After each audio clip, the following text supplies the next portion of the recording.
Sides of the story.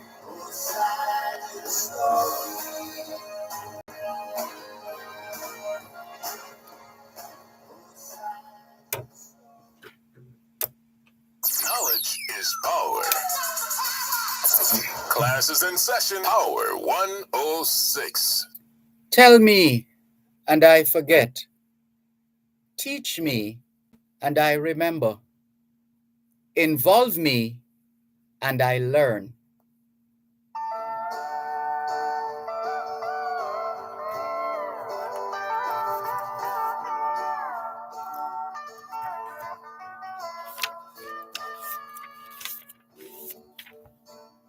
Along the road must have a code that you can live by, and so become yourself, because the past is just a goodbye.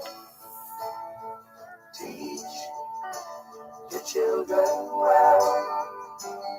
Their father's help did slowly go by, and feed them on your dreams.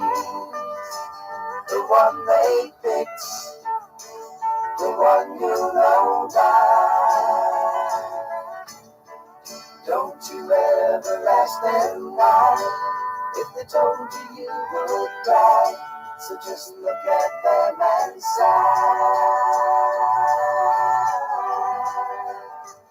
and know they love you.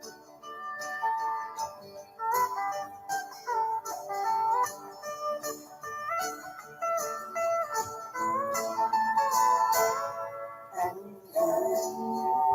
I'll tender years, I know the fears that your elders grew by, and so please help them with your youth. They seek the truth before they can die. Teach your parents well. Their children's hell will slowly go by, and feed them on your dreams. The one they picked, the one you know by. Don't you ever ask them why, if they told you you would cry. So just look at them and sigh,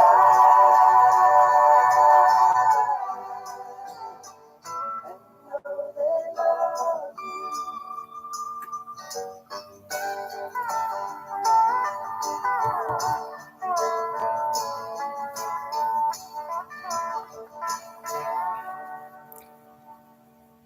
Teach Your Children by Crosby, Stills, and Nash. Before that, one of the famous quotations attributed to the great Benjamin Franklin. Tell me, and I forget.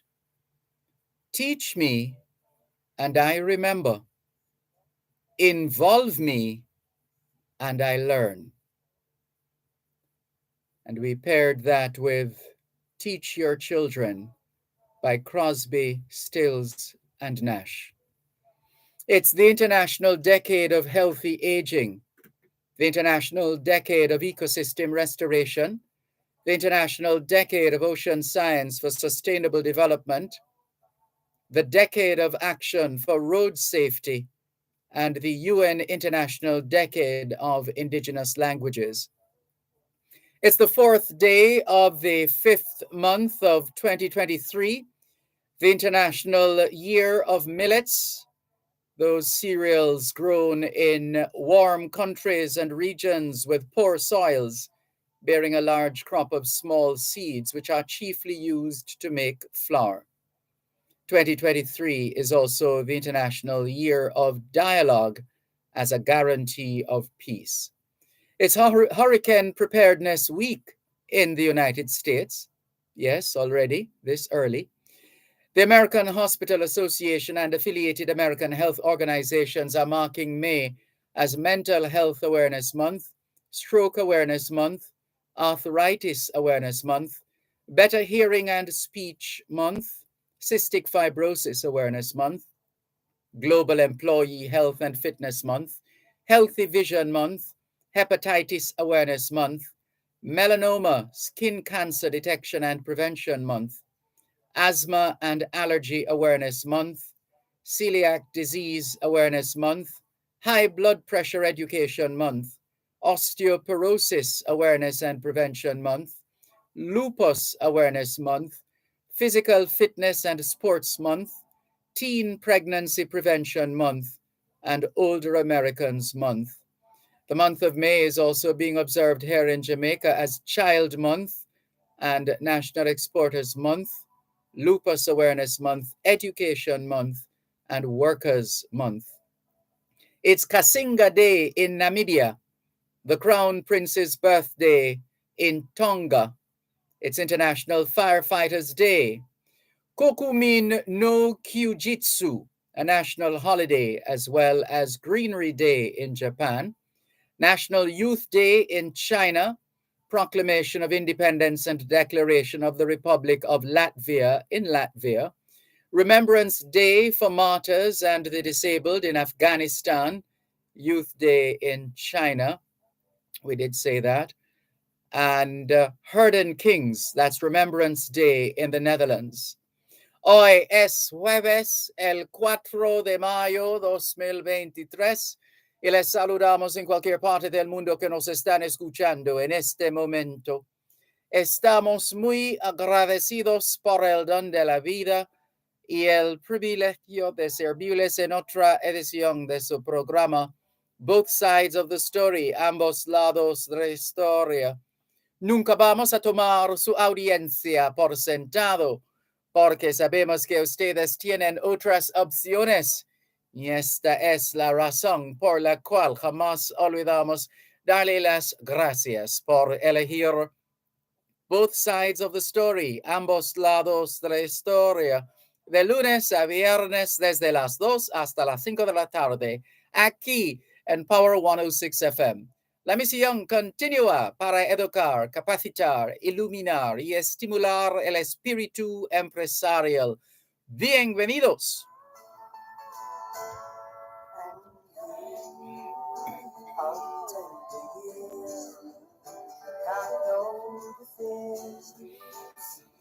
C'est jeudi le 4 mai 2023 et nous vous saluons tous qui nous écoutez où que vous soyez dans le monde.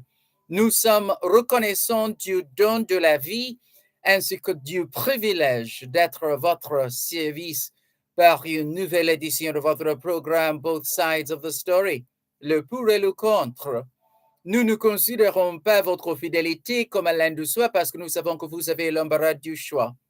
C'est pourquoi nous n'oublions jamais de vous remercier de choisir d'écouter Both Sides of the Story, le pour et le contre, du lundi au vendredi de 2h à 5h de l'après-midi sur notre antenne Power 106 FM.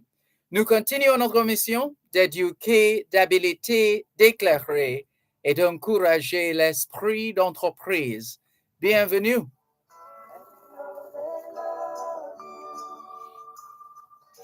All we're saying is it's Thursday, the 4th of May, 2023, and we greet you well, wherever in the world you are listening to us right now.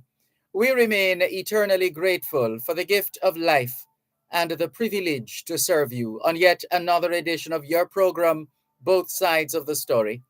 We don't ever take your listenership for granted because we know you have choices, and that's why we never ever forget to remember to say thanks for choosing to listen to Both Sides of the Story, Monday to Friday, 2 to 5, right here on Power 106 FM.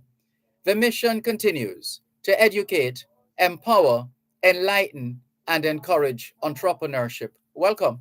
It's just a goodbye. Teach your children well.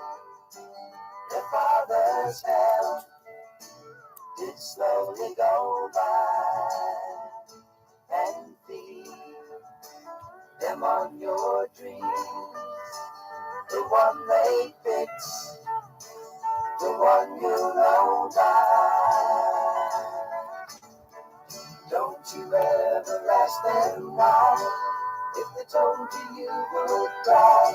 So just look at them and sigh, and know they love you. You're listening to Power 106 FM. The time is now 2:15. Every time my son send the liquor bar for me, I have to go sit down all day like me not have nothing else for.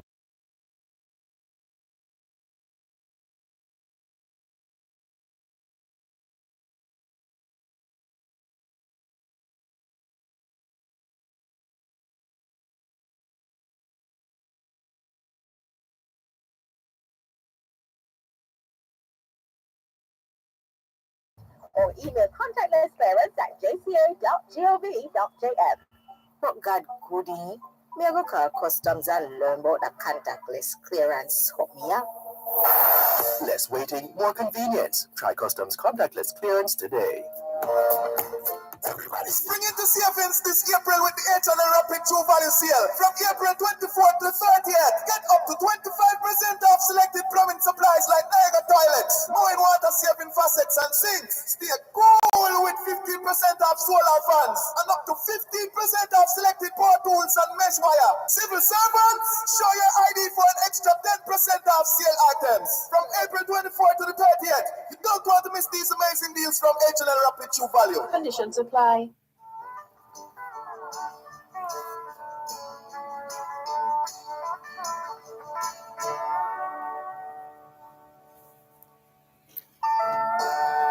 Good afternoon to those of you listening to us on 106.1, 106.3, 106.5, 106.7, and 106.9.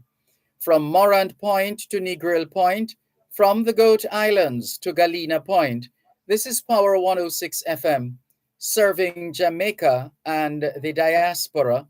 Hello to those tuned in via the Power 106 FM app, which you have downloaded from the App Store or the Google Play Store, depending on the nature of your device. Downloading is free, listening is free, whenever, wherever.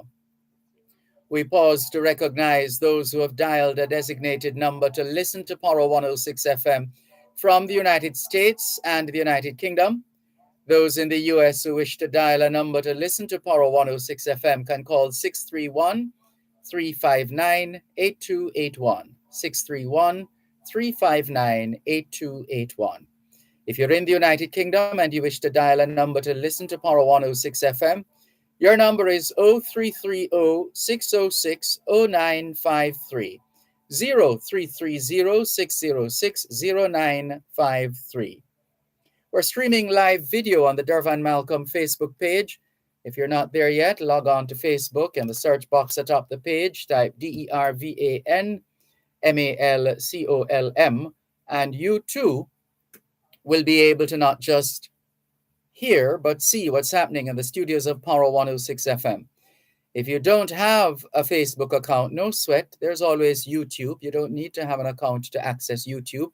All you need is a smart device like a smartphone, tablet, computer, laptop, desktop, any one of those. Then you are going to need internet connection. But more importantly, internet connectivity. One sure way to test for connectivity is by opening a browser like Google Chrome, for example. And if you're able to browse, it means you're good to go. If not, then you might have a matter on your hands there that you need to deal with. In the meantime, we welcome those who are joining us for the first time. Good to have you on board. And hello to those who have been with us for some time. Thank you very much for making it the program, Both Sides of the Story, Power 106 FM. What's on your mind this afternoon? What are your thoughts, your ideas, your concerns, your issues, your recommendations, your suggestions? It's an open forum bringing together Jamaicans at home and abroad to discuss, debate, argue, and express those matters that concern them the most. And this is the forum. We welcome you. Thank you very much for tuning in. Ricardo in Glengoff, St. Catherine says, good afternoon, Dervan, Malcolm, and thank God for life. And shout out to all the listeners from across the world. Thank you on their behalf, Ricardo. Norman Hines says, good afternoon, Sir Dervan, Malcolm, and listeners. Good afternoon, Norman Hines. Jennifer Stewart says, good afternoon, Sir Dervan, and everyone listening. Have a blessed afternoon. Thank you, Jennifer Stewart from Kew Road in Kencott, East Central St. Andrew. Claudette McNeil Stennett says, thank you for educating, enlightening, and empowering us listening from Miami, Florida. Good to have you on board, Claudette McNeil Stennett, and all the other Jamaicans and friends of Jamaica in Miami, Florida. Faye Weller says, good afternoon, Mr. Dervan and faithful listeners. Good afternoon, Faye Weller. Thank you very much for tuning in. Michael from Belle Plaine in Clarendon says, greetings to you, teacher, and your listeners. I'm here, home, watching you on Facebook. Keep up your good work, teacher. God bless you. Bless you too, Mike in Belle Plaine in Clarendon. Thank you very much for your message. Velta Wilson is joining us from St. Thomas. She says, good afternoon, Mr. Malcolm and listeners. Good afternoon to you too, Velta Wilson. Thank you very much for tuning in and being a part of both sides of the story here on Power 106 FM. And what do we have here? Trending on the JamaicaGleaner.com website, Jamaica-Gleaner.com. Privy Council upholds ruling on Bahamian citizenship. Let's see what this is all about and its implications. The Privy Council upheld a landmark citizenship ruling today, Thursday, that children born out of wedlock to Bahamian men are citizens at birth, regardless of their mother's nationality. Did you hear that? The Privy Council upheld a landmark citizenship ruling today, Thursday, the 4th of May, 2023. What's the essence of the landmark citizenship ruling by the Privy Council?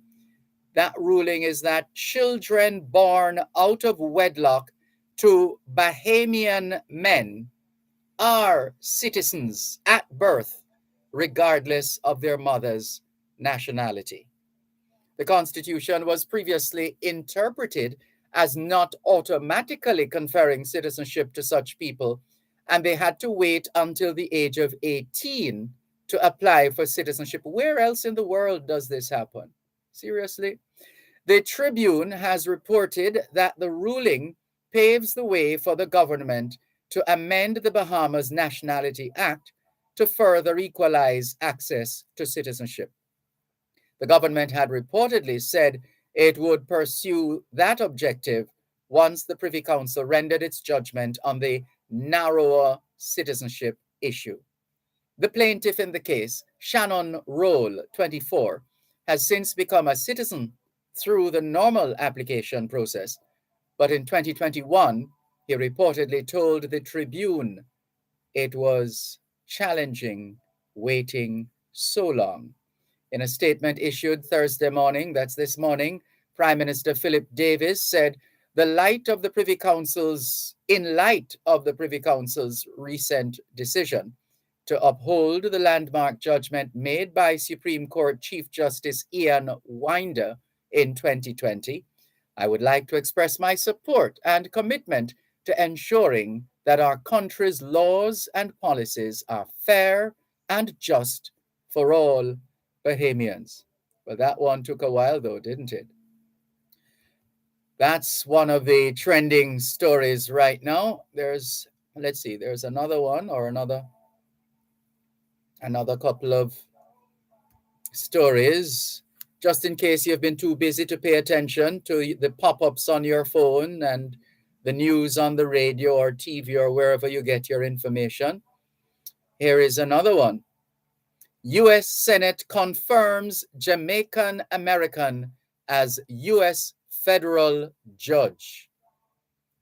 The story is that United States Senate Majority Leader Charles Chuck Schumer on Wednesday, that was yesterday, announced the confirmation of a Jamaican American to serve as a district judge on the prestigious United States District Court for the Eastern District of New York.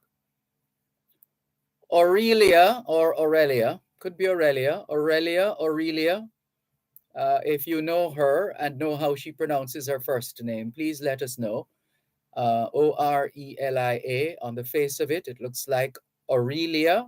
It could also be Aurelia. Aurelia Merchant. That one is easy. That's the surname Merchant. Aurelia Merchant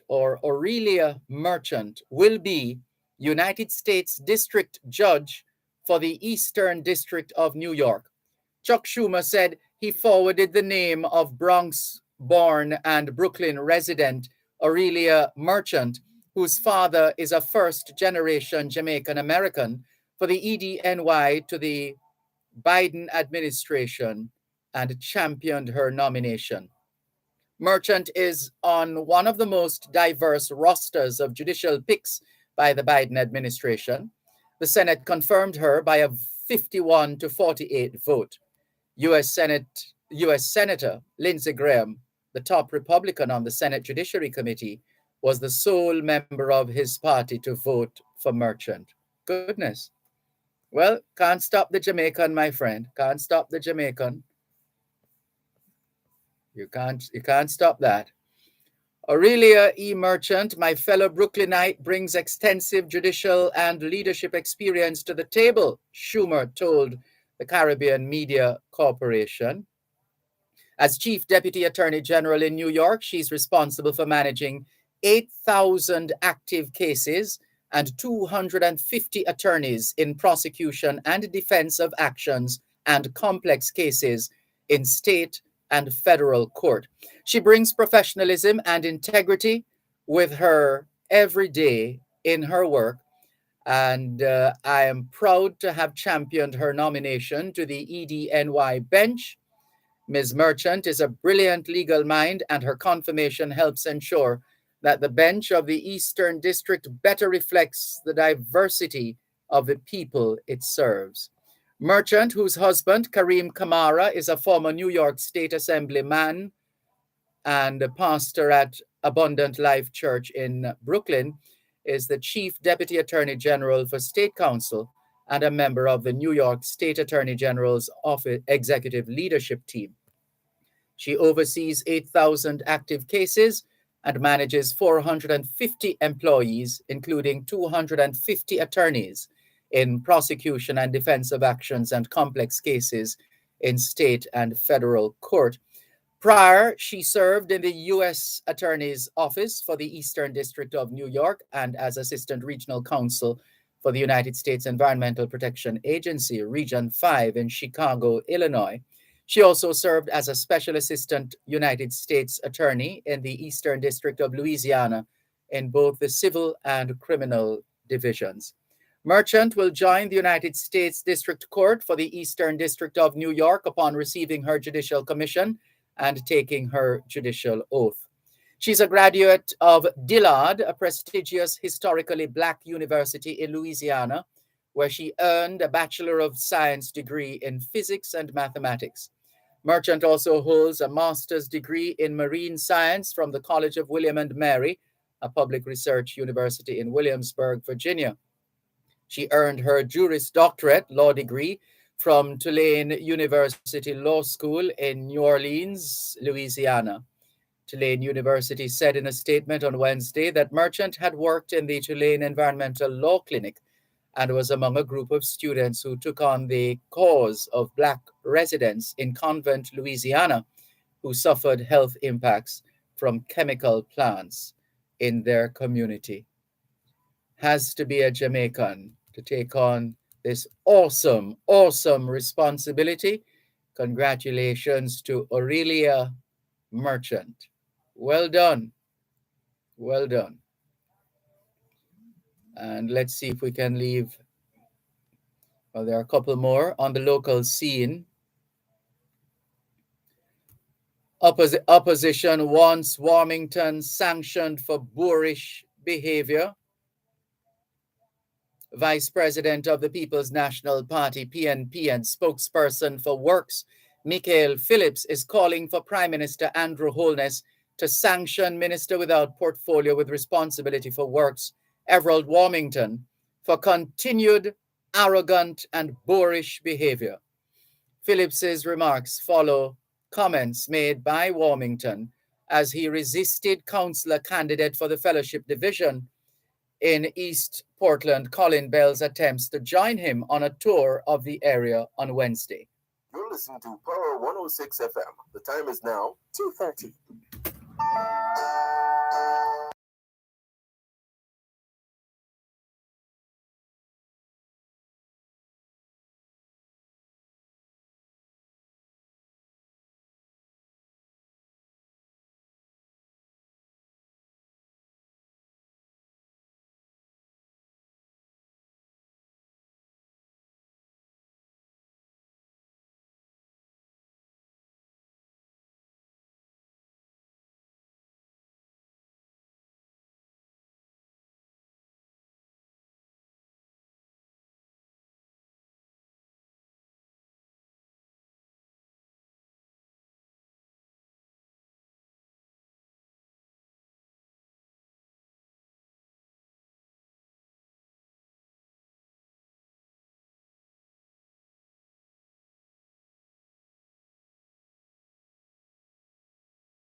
In the meantime, let's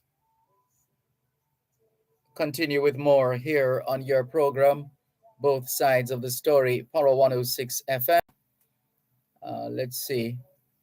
Right, so to the rest of this story. According to Michael Phillips, Warmington's abuse of Mr. Colin Bell was unwarranted and undemocratic, as all citizens of the parish are affected and needed information on government plans to ameliorate the misery caused by bad road conditions in the parish. It is unacceptable for any citizen to be subjected to the vitriolic attack and abuse of office that Minister Warmington continuously displays. He said such abusive behavior should not be tolerated by citizens, as Portland is not Minister Warmington's plantation, but rather a part of Jamaica, and he was there conducting government business related to a matter of high public interest. Phillips also noted that Warmington's comments were made while he was acting on behalf of Holness, who is the Minister of Works. He said Holness should ensure there is no recurrence of this episode anywhere in Jamaica. Another one from the international, this one from the international entertainment scene. Jury finds Ed Sheeran didn't copy Marvin Gaye classic. A jury concluded today, Thursday, the 4th of May, that British singer Ed Sheeran didn't steal key components of Marvin Gaye's classic 1970s tune, Let's Get It On, when he created his hit song, Thinking Out Loud. I never made that connection between the two recordings. I'll need to listen again. As the New York jury answered the single question of whether Sheeran proved he didn't infringe upon the copyright in the affirmative, the crooner, that's another word for singer, crooner, the crooner briefly put his hands over his face in relief before standing and hugging his lawyer. The verdict came after a 2-week trial that featured a courtroom performance by Sheeran as the singer insisted, sometimes angrily, that the trial was a threat to all musicians who create their own music. Sheeran sat with his legal team throughout the trial, defending himself against the lawsuit by the heirs of songwriter Ed Townsend, who created the 1973 soul classic with Marvin Gaye. They said Thinking Out Loud had so many similarities to Let's Get It On that it violated the song's copyright protection. At the trial's start, attorney Ben Crump, is that the same Ben Crump? I think it is. Mr. Crump has been busy legally. At the trial's start, attorney Ben Crump told jurors on behalf of the Townsend heirs, Heirs, that Sheeran himself sometimes performed the two songs together. Oh. The jury saw video of a concert in Switzerland in which Sheeran can be heard segueing on stage between Let's Get It On and Thinking Out Loud. Crump said that was smoking gun proof he stole from the famous tune. When Sheeran testified, he repeatedly picked up a guitar resting behind him on the witness stand to demonstrate how he seamlessly creates mashups of songs during concerts to spice it up a bit for his sizable crowds. The English pop star's cheerful attitude on display under questioning from his attorney, Eileen Farkas, all but vanished under cross-examination. Ed Sheeran took the witness stand in a New York courtroom Tuesday to deny allegations that his hit song, Thinking Out Loud, ripped off Marvin Gaye's soul classic, Let's Get It On. When you write songs, somebody comes after you, Sheeran said during his testimony as he explained that the case was being closely watched by others in the industry. He insisted that he stole nothing from Let's Get It On when he wrote his tune. Townsend's heirs said in their lawsuit that Thinking Out Loud had striking similarities and overt common elements that made it obvious that it had copied Let's Get It On, a song that has been featured in numerous films and commercials and scored hundreds of millions of streams, spins, and radio plays in the past half century. And there's so much more. It's a long story, but you can read on your own and see what that's about. But I'll definitely try to listen to both songs, maybe back to back or otherwise, because I didn't notice anything common between the two before now. But at the earliest opportunity, I'll check on it for myself and see what I come up with. Teenager charged for allegedly stabbing 9-year-old boy is another story trending right now. Clarendon man charged in mob killing of his uncle. And investor buys Caribbean Isles once owned by Jeffrey Epstein. Those are just some of the stories trending right now on the Jamaica-Gleaner.com website. Let's clear some more of your messages before we continue. Claudette McNeil Stennett says, congratulations to Judge Merchant. Opal Shaw says, good afternoon, Mr. Malcolm. Listen to you every time you're on from Atlanta, Georgia. Welcome, Opal Shaw, and all the other Jamaicans and friends of Jamaica in Atlanta, Georgia. Good afternoon, blessings, says Jacqueline Simmons. Audrey Smith says, afternoon, Dervan and listeners. In 48 hours, we'll be having a new king, Charles III. It will be strange having a king after a queen for so long. However, I'm sure the coronation will be good watching it on television. Take care, everyone, says Audrey Smith in Southampton in England. In fact, I came across, where is it now? Since we just mentioned that bit of history, it was, there was a bit of here we go. So that information just now, that of Audrey Smith saying, in 48 hours, we'll be having a new king, Charles III. And then I remember that in researching information from today, we came upon data showing that on this day in 1776, Rhode Island, the colony founded by the most radical religious dissenters from the Puritans of Massachusetts Bay Colony, became the first North American colony to renounce its allegiance to King George III.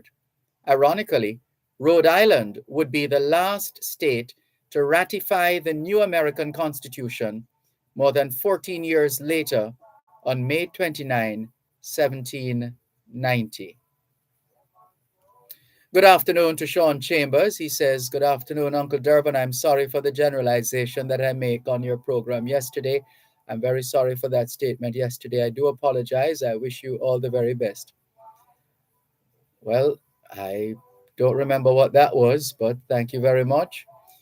Karen Rose says, good afternoon, Mr. Malcolm and listeners. Finally getting some warm weather here in Wisconsin. Hope you're all having a wonderful day. Well, we're having more than our fair share of warmth here in Jamaica. That's the way it is right now. Thank you very much for your message. Continuing with more on your program, Both Sides of the Story, Power 106 FM.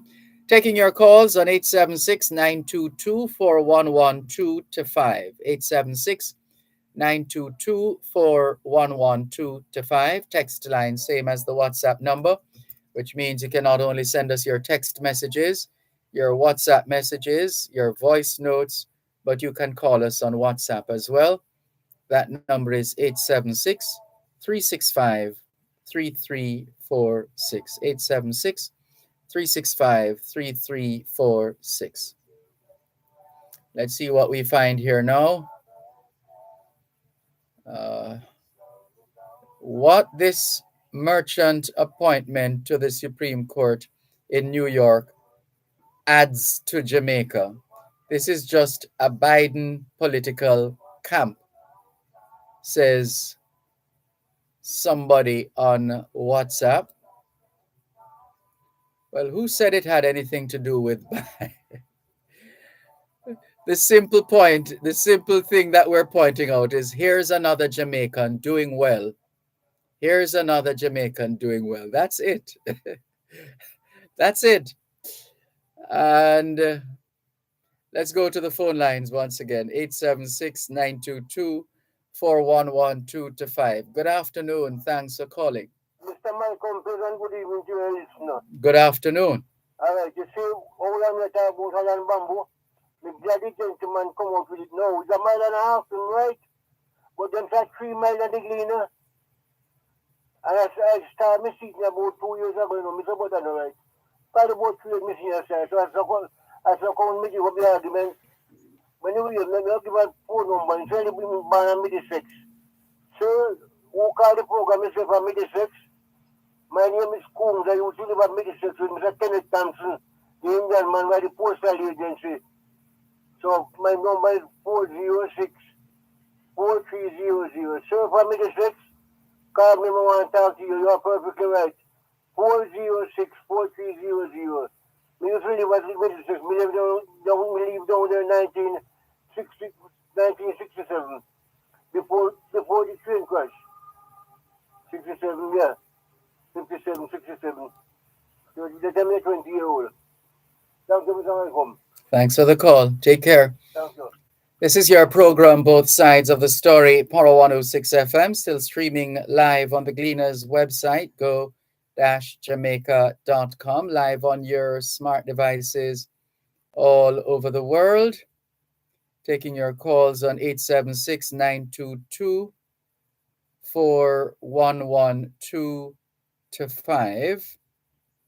Quite a few messages, but let's take the break and come back. You're listening to Power 106 FM. The time is now 2:45. Join H&L Agro for its inaugural Farm and Garden Market this Saturday, May 6th at the H&L Head Office, 697 Spanish Town Road. Lots of exciting features and activities. Farmers Market, exotic bare root orchid varieties, pet grooming, exclusive deals and discounts, product sampling, and more. H&L Agro Farm and Garden Market is brought to you by Sagicor, Asset Distribution, H&L Rapid True Value, Newport Firsan, and Peru Distributors. This Saturday, May 6th, H&L Agro Farm and Garden Market. See you there. Relax, Paul. Cover your nose and your mouth now and stay far from me. It looks like the flu have you away. I mean, to tell you, I have fever this morning. Right now, I'm in some pain. But I still have a try go for Pinky to get some phone credit. It's like you never hear a thing where the nurse tell me the other day. She said we feel rest if we have the flu. We feel cover we nose and we mouth when we cough or we sneeze. And we feel wash we hand regular with soap and water. You better try go back to your yard and stop spread the flu. The flu is no joke. Visit your doctor or nearest health center. A message from the Ministry of Health and Wellness.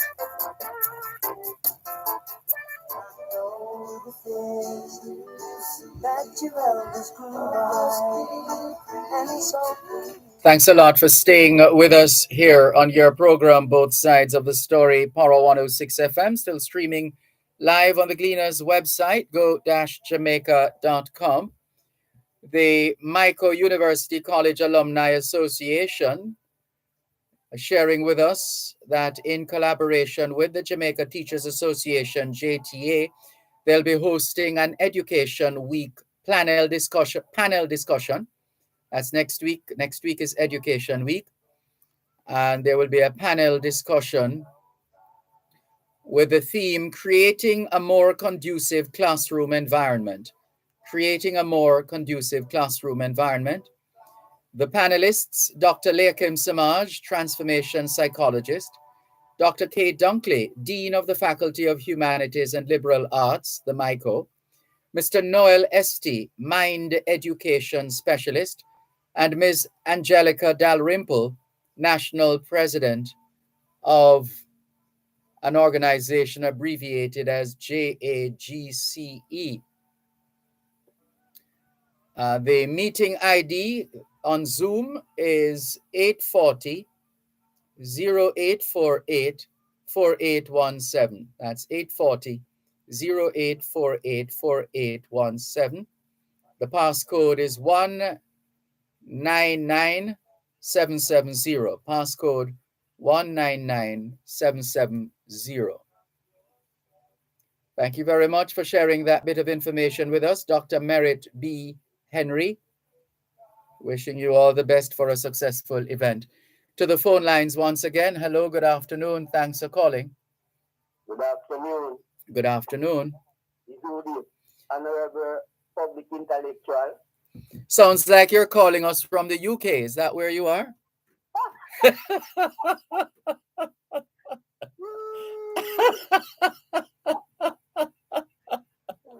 right. I have first. I don't carry second. I got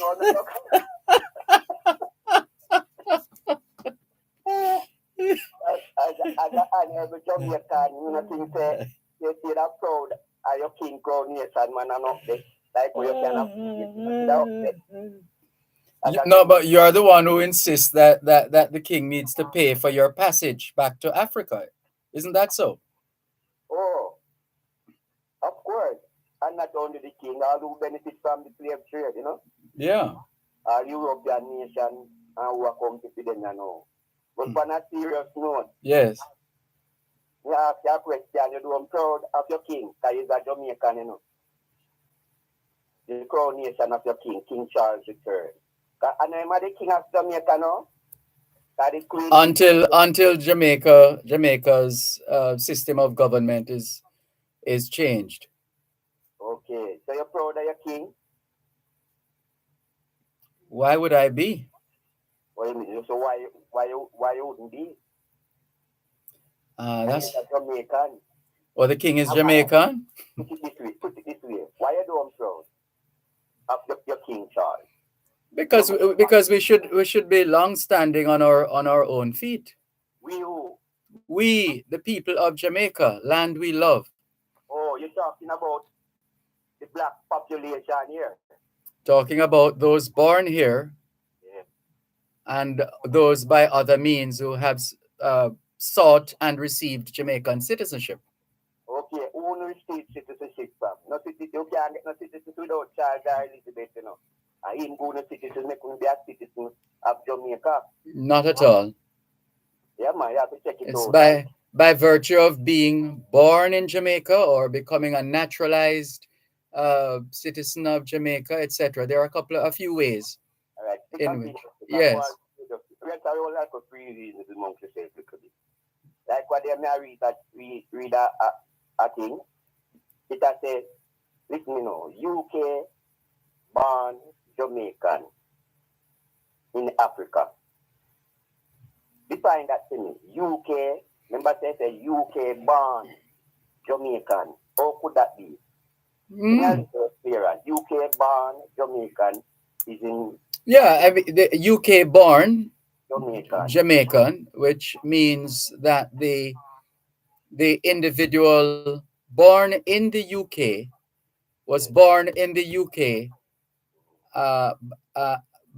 through parents who themselves are Jamaican.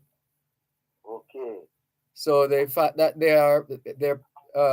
that person's parents are Jamaican, it doesn't matter the fact that the person was born in the UK, of Jamaican parentage. Pick up in right here now. So yes. We come to the reality. Our reality now as the black population who born here in Jamaica.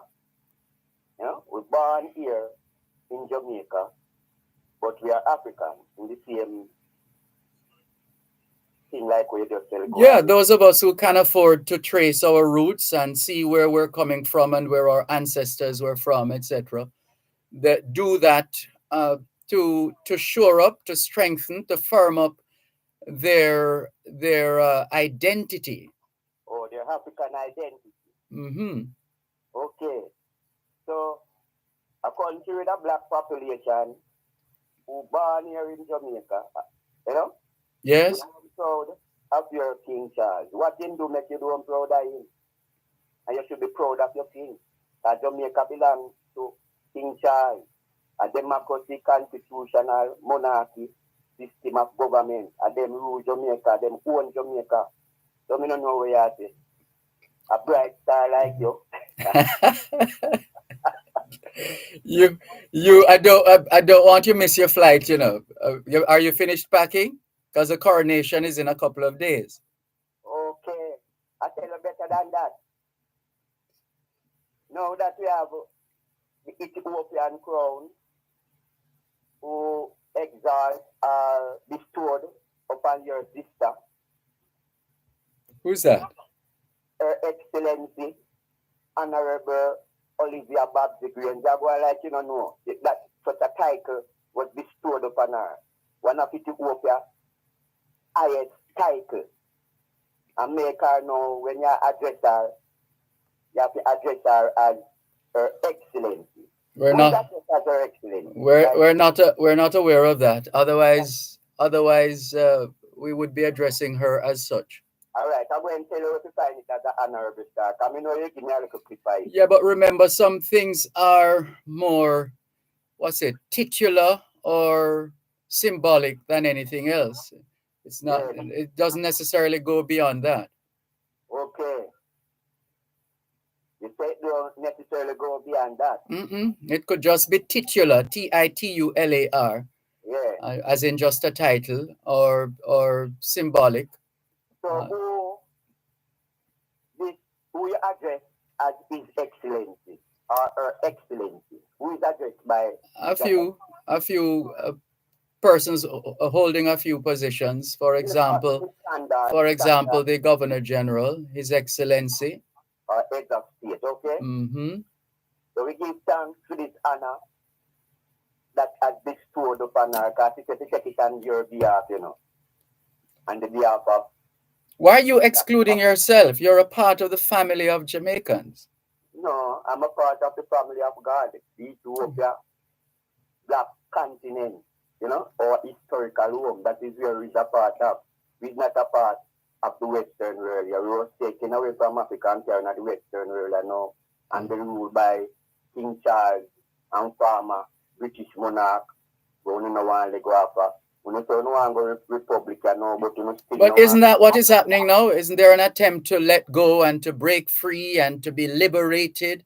Why are you still arguing about that? I tell you something. That's more like a little pre-reason, Yes. So you have to know if Honorable Prophet Dervan. No, there's no such person. Never heard of such a person. Dervan. Never heard of such a person. Honorable Prophet Marco. You can't get us on that. No.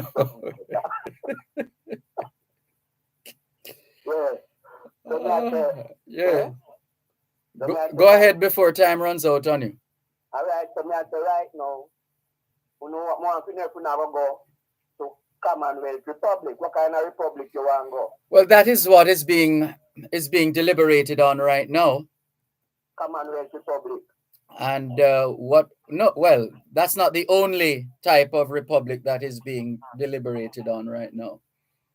There are quite a few. The black population ready to stand up on our feet as a proud black African independent nation, and the only way to go is turn to the Ethiopia crown, a crown that accepts us, tell us that we are blood brothers and sisters. Well, we have a kingdom of ourselves, the United Kingdom is not the black man kingdom. We have a kingdom of our own coming from Solomon, David, come right up to Menelik to Emperor Haile Selassie. We have a beautiful history. So why not turn onto something, a kingdom of our own, or an empire? But this is it. No, this is where you come in. Why not become one of the interested Jamaicans when it comes to constitutional reform and related matters? Why not attend attend one of these meetings and sessions, or put it in writing and make a submission as to what kind of a republic you would want this to be? So it seems like I may talk over these years, you're not listening attentively. I is not Jamaican, we are African descendants here in Jamaica. We don't want a footbed of Jamaica. What do you call a person born in Jamaica? Repeat. What do you call a person born in Jamaica? All depends on your nationality, your true nationality or identity. Because the population here in Jamaica, we are Africans, We were born. You can't change the fact of where you are born. It's not something you can change. It is. So you know that the place where we birth, where we originate from, or historical home is better than where we born through slavery, Jamaica and the Western world, So we call upon all who may hear attack, and the poor and the have not are we the street people talking about going republic, I see King Charles, ministers them, and prominent people who are polling society attack about we go republic. Yeah, but if they were to shed all of that, shed all of that, we want is freedom, redemption, international repatriation, our black sons and daughters to return home to a kingdom of our own. Ethiopia, Africa, black, royal, sovereign nation, well kingdom. Not Commonwealth. Democracy, Commonwealth. where you see a mass of destroy us as a black nation from Jamaica straight to Africa, you know. So we need to stand up in our something and don't tear down our empire, our black world government. That Marcus Garvey that teaches us how to know. So what would that system of government look like? What would that look like? What you say? What would that look like? What should we expect with that system that you are touting? Return. All right, think about it. Tell us in brief terms when we come back, and then we have to wrap. All right, hold on, please. You're listening to Power 106 FM. The time is now 3 o'clock. Your taxes hold the key. Property owners, let's get digital. Property taxes for 2023-24 are due April 1. Payments can be made by April 30 in full, half-yearly or quarterly installments. Pay using these options. Online at jamaicatax.gov.jm, the TAJ mobile app, the mobile tax collection unit, NCB online banking and Scotia online and mobile app. Call 888-TAX-HELP. That's 888-829-4357. Or visit jamaicatax.gov.jm for details.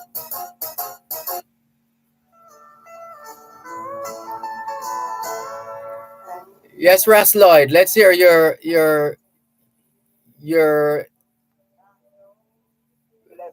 position on a system, an appropriate system of government as far as you're concerned.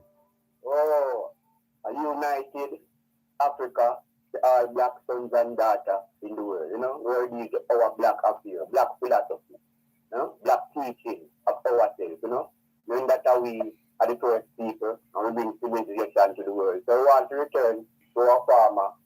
So who would be the head of state? We need our father. God is our father. You know, he's a great king over all the earth, you know. Or who would be the earthly head of state? Well, this same man, who have I on earth beside thee? Who have I on earth beside thee? Who in heaven but the black monarch, sovereign ruler, representative of God, also a deity. Anyone who sits up on the throne of Ethiopia, such a black royal dynasty coming from creation. I and I black people, something, you know. So make we turn into our something in Jamaica. No, I'm still not getting you. You're still not clear, Wrestler. It's still not clear. Okay. You're not clear. No, man. You're saying, as my late mother would say, you're saying 10 things in a one. Oh, the redemption of Africa is not yet. When we return home to Africa, we set up ourselves in Africa and deal with our affairs. Because we left ourselves undone. Hopeless and undone. Busy in the white men affair working and the Western world, building up the Western. No, we're gonna have to wrap it because you're not telling us exactly what you are looking at in terms of a system of government based on the constitutional reform matters that are taking place right now. We're not hearing a clear position, so we're gonna leave it there, right? No constitutional reform in Jamaica. Repatriation wants to go home to homeland, you know. All right. Well, James Edwards says, ask Lloyd if him have a valid passport. We are awaiting for you to come to England. Oh, we never come down here for no visa and no passport, you know. Anyway, give thanks for your time. All right. We'll try to read between the lines because you're not talking straight. Thank you very much. All the best.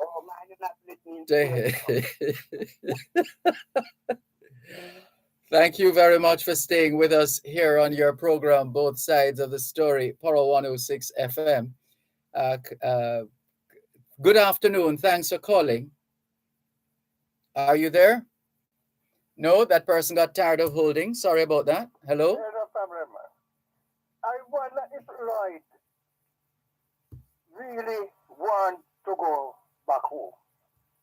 It doesn't appear so. He has been here for so long, and there are people who have offered to help him to pay his way back to Africa, but he says it's the monarchy that must pay, and they must be the ones to pay. And send him and the rest of us back to Africa. And then while we're in Africa now, we must call for the reparation money. But Dervan, Yes, Africa is a continent. it is. Where in Africa would Lloyd be welcome? Well, I think he has said that the place in Africa he's looking for us to settle or resettle is Ethiopia. He has said as much. Mm-hmm. Have you ever seen an Ethiopian in Jamaica? They have quite distinct features. I have seen, I've spoken to Ethiopians. Mm-hmm. Matter of fact, I've been up to the Orthodox Church, the Orthodox Church in Maxwell Avenue. I've always heard about it. I've never been there. Yes, I've been there. I had the occasion to go there while I was working at a particular place. Because when they were about to establish their church, I had something to do with the acquisition. I see. I was at the KCNC. Mm-hmm. But Lloyd, he's regarded as being a menace to the airwave now, which is. You think so?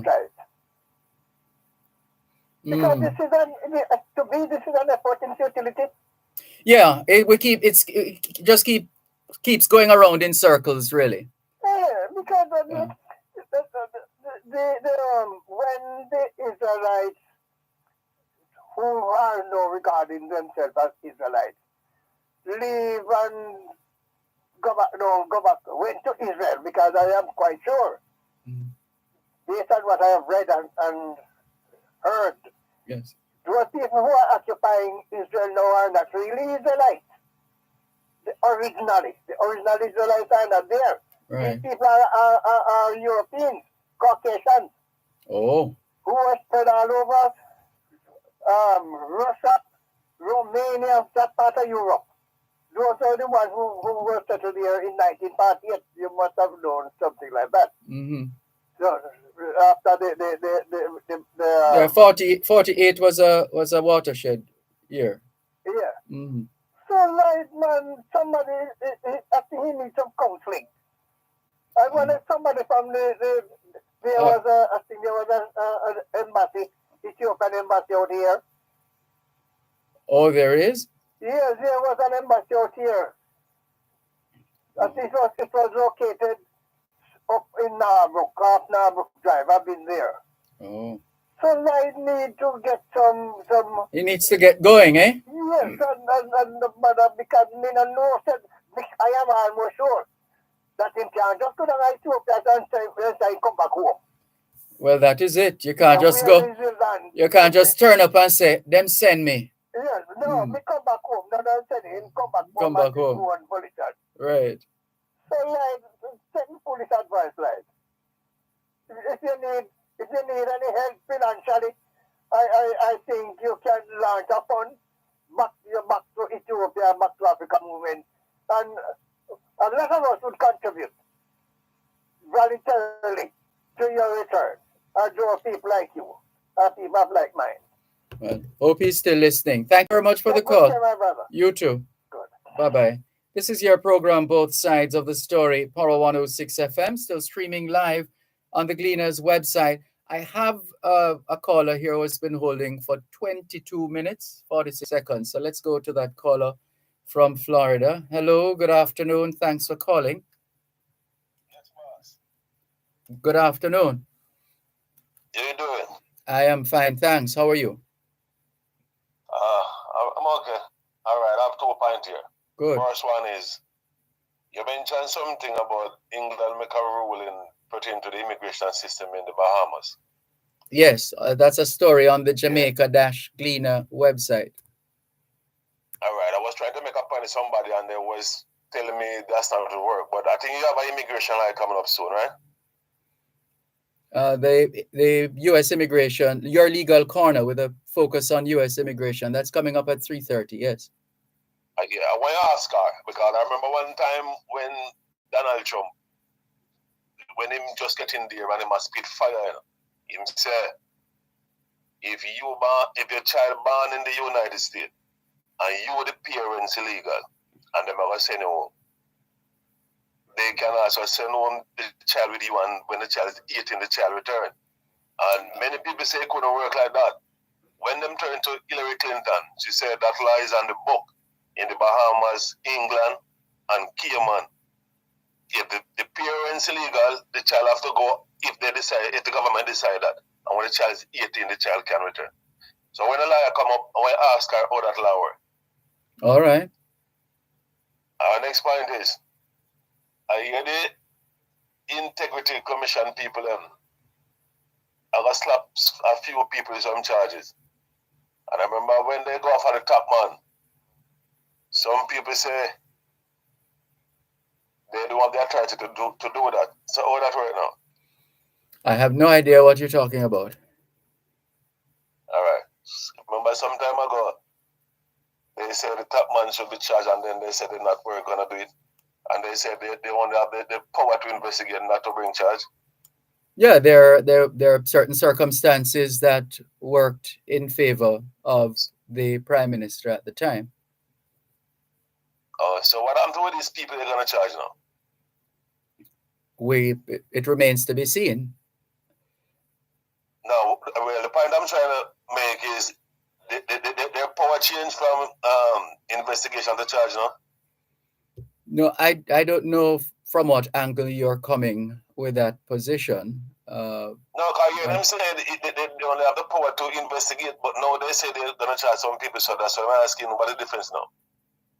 No, there's a prosecution component, as far as I'm aware, as far as the work of the Integrity Commission is concerned, or that they can recommend prosecution for certain. Oh, so recommendation can deal with it. On the face of it, and without further and better particulars. That's my understanding. Okay. All right, one last thing before I go. When you bring on line, the first question I ask him, if him call him from the UK and him laughing. You know why him laugh? Why? Probably might say him is an original African man, so him now have nothing to do with England. Oh. But at what point him plan to get down Africa there? That's like somebody who every day says, what's it, the Jamaican expression, may I go? May I go? May I go half a tree? May I go half a tree? May I go half a tree? And just can't leave to go to half a tree for whatever reason. So that's Raslau. But I wonder if like bear in mind that in the event him go Africa, they only can accept him as a visitor. Well, maybe he's hoping for otherwise. He's likely to be pleasantly surprised. That's not how it works. Yeah, well, he'll find out if he manages to get that far. If I know. Mm-hmm. All right, but importantly, with the immigration system there, come here listening, so make sure explain how that works. Yeah, you could call back and explain, you know how to explain it in your own words. Just a thought. Okay. I mean, we're a few minutes away from that segment, just about 15 plus minutes away. So I can come back on WhatsApp number here? Yes. All right, I do that, boss. All right, cool. Thank you very much. You're welcome. This is your program, Both Sides of the Story, Power 106 FM, still streaming live on the Gleaners website, go-jamaica.com. News coming in within the last few minutes. Let's see what time this was posted. Within the last few minutes, news that let's bring it up here. Mechanic to spend over 22 years in prison for Kanice Jackson murder. Robert Fowler, the St. Catherine man who strangled accounting clerk Kanice Jackson and dumped her body in a ditch, will have to spend more than 22 years in prison for his crime. Fowler was given the mandatory sentence of life in prison and ordered to serve 22 years and 11 months before he is eligible for parole. The sentence was imposed by High Court Judge Justice Leighton Pusey in the Home Circuit Court today. Fowler, dressed in a blue polo shirt and black pants, showed no emotion as the sentence was handed down. Fowler gave police investigators a caution statement in the presence of his attorney, detailing how he and Jackson got into an argument inside his car. He stated that the argument was about money and described how he slid over to the back seat. Oh, geez. I don't think we should go any further with the rest of this story. But essentially, what happened after that, sadly, oh dear, Fowler and Jackson were not involved in a romantic relationship, but he had promised her money to buy a gift for her boyfriend, prosecutors said, citing his caution statement. He pleaded guilty to murder on March 8. Jackson's decomposing body was found in a ditch along Dyke Road in St. Catherine on May 26, 2021, 2 days after family members reported her missing. What a tragedy. You're listening to Power 106 FM. The time is now 3:15. Welcome to Make with Dog Tax, a program that educates and informs taxpayers of the various payment options and services available at TAJ and the ease of doing business. In today's episode, we speak on property tax. Welcome back, ladies and gentlemen, to Make with Dog Tax Game Show. We're in the final round of the competition. We are still on property tax. And in this section, 2 points will be given for the correct answer, while 2 points will be deducted for the incorrect answer. May the better player win. Ladies, are you ready? Yeah! Let's go. Woo! Question 1. True or false? If you have made property tax payments between April 1 and 30, will interest or penalties be applied? Susan, I see you buzzing first. What's your answer? The answer is no. No interest and penalties are applied as long as payments are made between April 1 and 30. That is indeed correct. Next question. List all the online payment options available to pay property tax. Go ahead, Keisha, you buzzing first. All right, Sean, I have this. You can pay by going on to Tax Administration Jamaica website at jamaicatax.gov.jm and TAJ mobile app. Also, mobile tax collection unit. Wait, one more.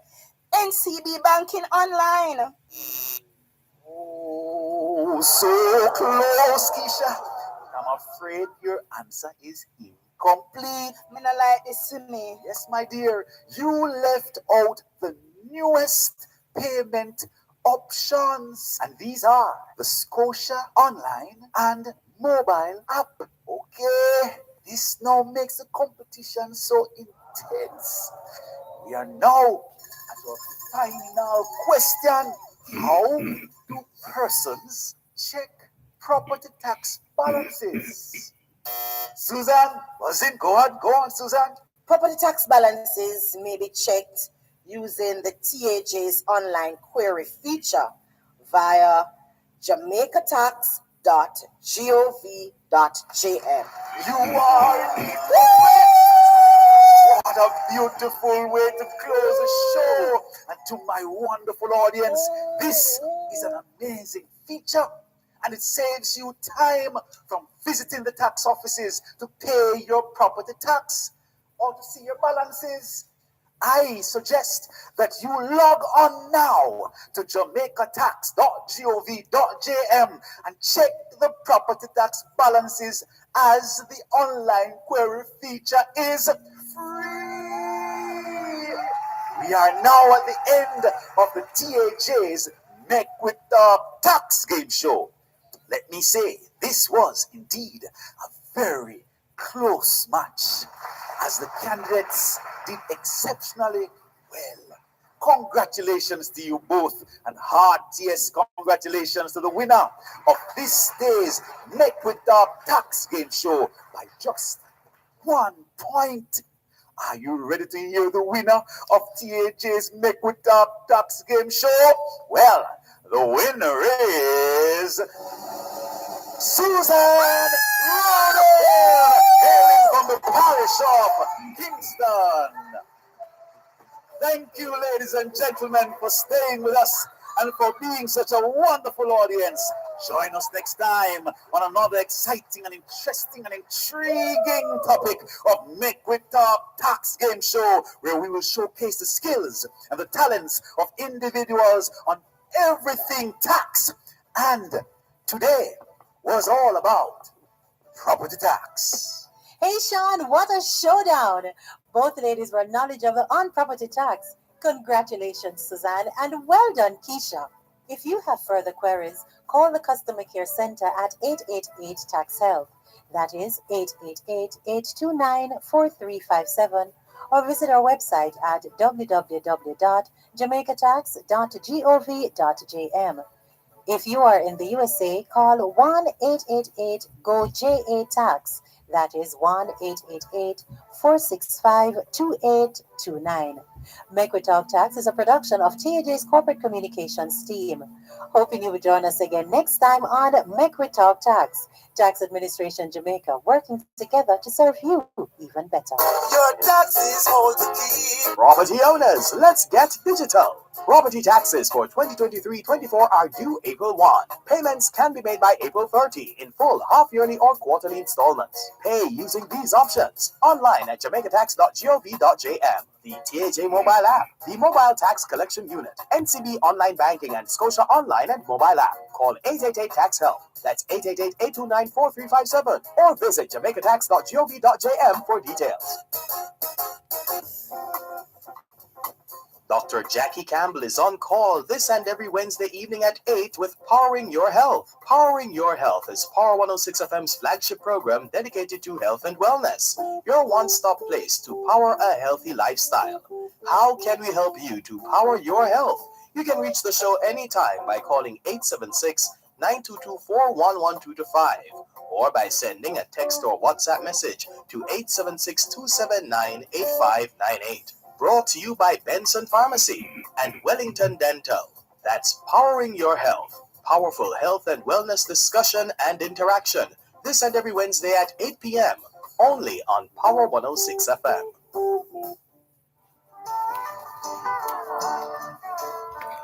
Thanks a lot for staying with us here on your program, Both Sides of the Story, Power 106 FM. I'm Dervan Malcolm. Here's a reminder that we'll be taking your U.S. immigration questions coming up at 3:30. Anything at all to do with U.S. immigration on this week's edition of Your Legal Corner during Both Sides of the Story here on Power 106 FM. Now, apart from your questions, taking your U.S. immigration questions, there's the question of jitters over new immigration bill. What's in it? And what's the feedback in Florida?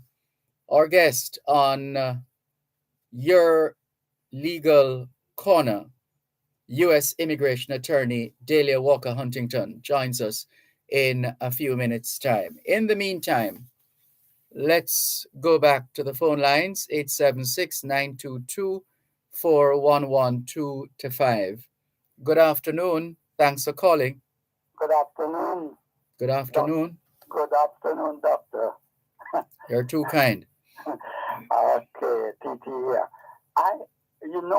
Listening to the caller before who asked about the Integrity Commission, I just wonder, because up to now I don't hear that the Prime Minister had signed off on this situation that it can be published. And nobody hear of it, anything of it. And they say what two MP was looked upon for excessive riches. And nobody hear about that, but the people down at the bottom are to be prosecuted. And this is why I think that it's very important. We sit down, we don't make nobody push a constitution down our throat. But I think that the people at the top must be the people that we expect a bit from behavior from, not like what happened in Eastern Port need a constitution where as such things happen, the people of the country can call for their return. And I don't see why we should put a constitution in place with just a governor general call a president, and that person is going to behave, and the prime minister is going to behave, the minister is going to behave, and then you have the poverty people to behave in a way that you expect them to go to jail. You expect to use the state of emergency and bring them in. Don't charge them and let them out. No country cannot run that way. It's just not right. And I think the time has come. Now that we are changing the constitution, let us all as Jamaicans, especially the young people, because I know that the young people is going on like they don't care what happened to them. And that it's amazing, because we weren't like that when we were growing up young. I don't know about you, but the young people, if you go to those constitutional meet, you don't see a lot of young people. They are not demanding that they become part and part of the new constitution. And they are the one that is going to inherit it. Probably will soon be gone. Yeah. For what it's worth, everybody is watching and seeing and hearing and knowing what is happening. And as we always say on this program, the only way to lead, there's only one way to lead, and that is by example. Yeah. And when a stream is dirty at the top, it cannot be clean at the bottom. Just cannot be clean at the bottom. And I think the time has come when every Jamaican, and I noticed some of the organizations that was so outspoken one time.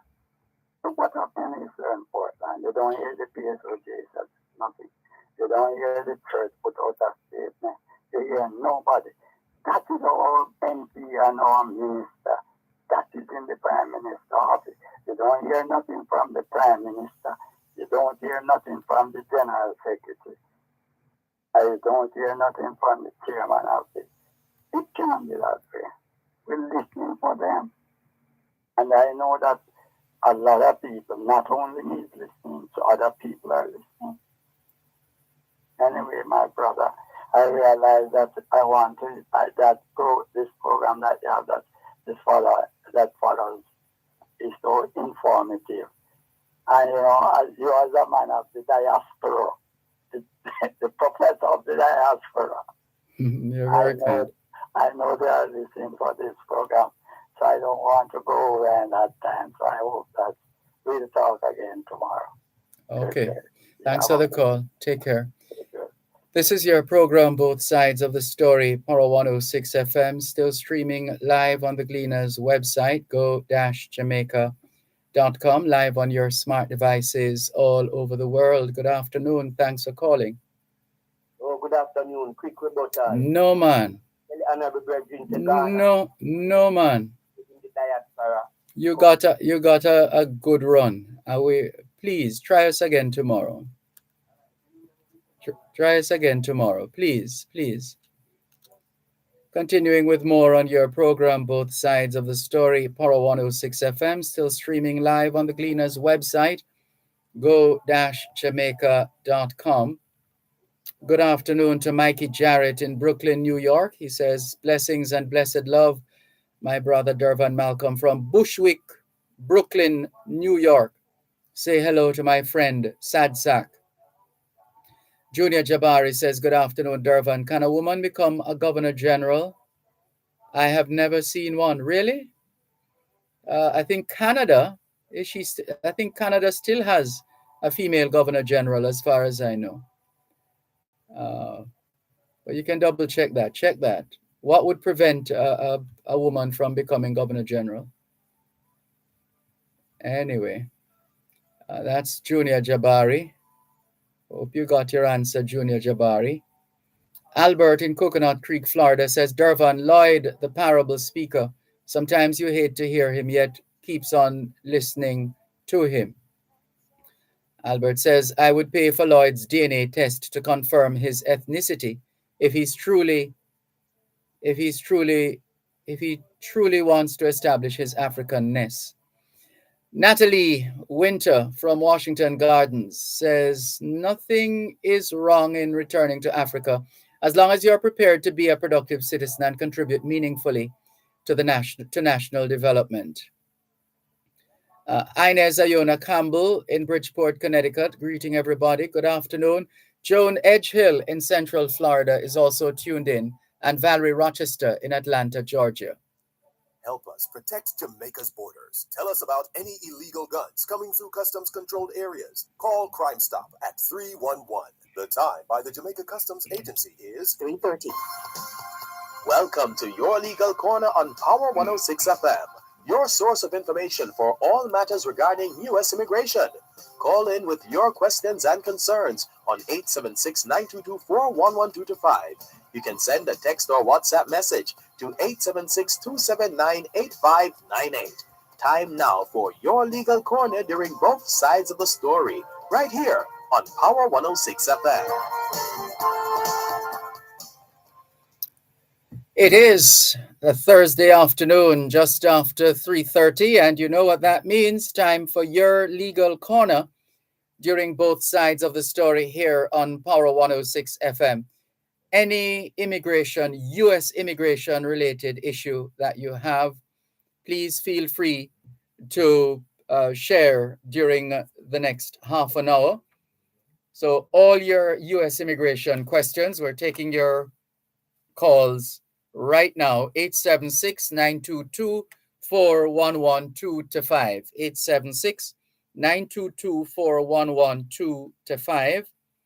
The text line is the same as the WhatsApp number, 876-279-8598, 876-279-8598. You can also email yourlegalcorner106@gmail.com, yourlegalcorner106@gmail.com.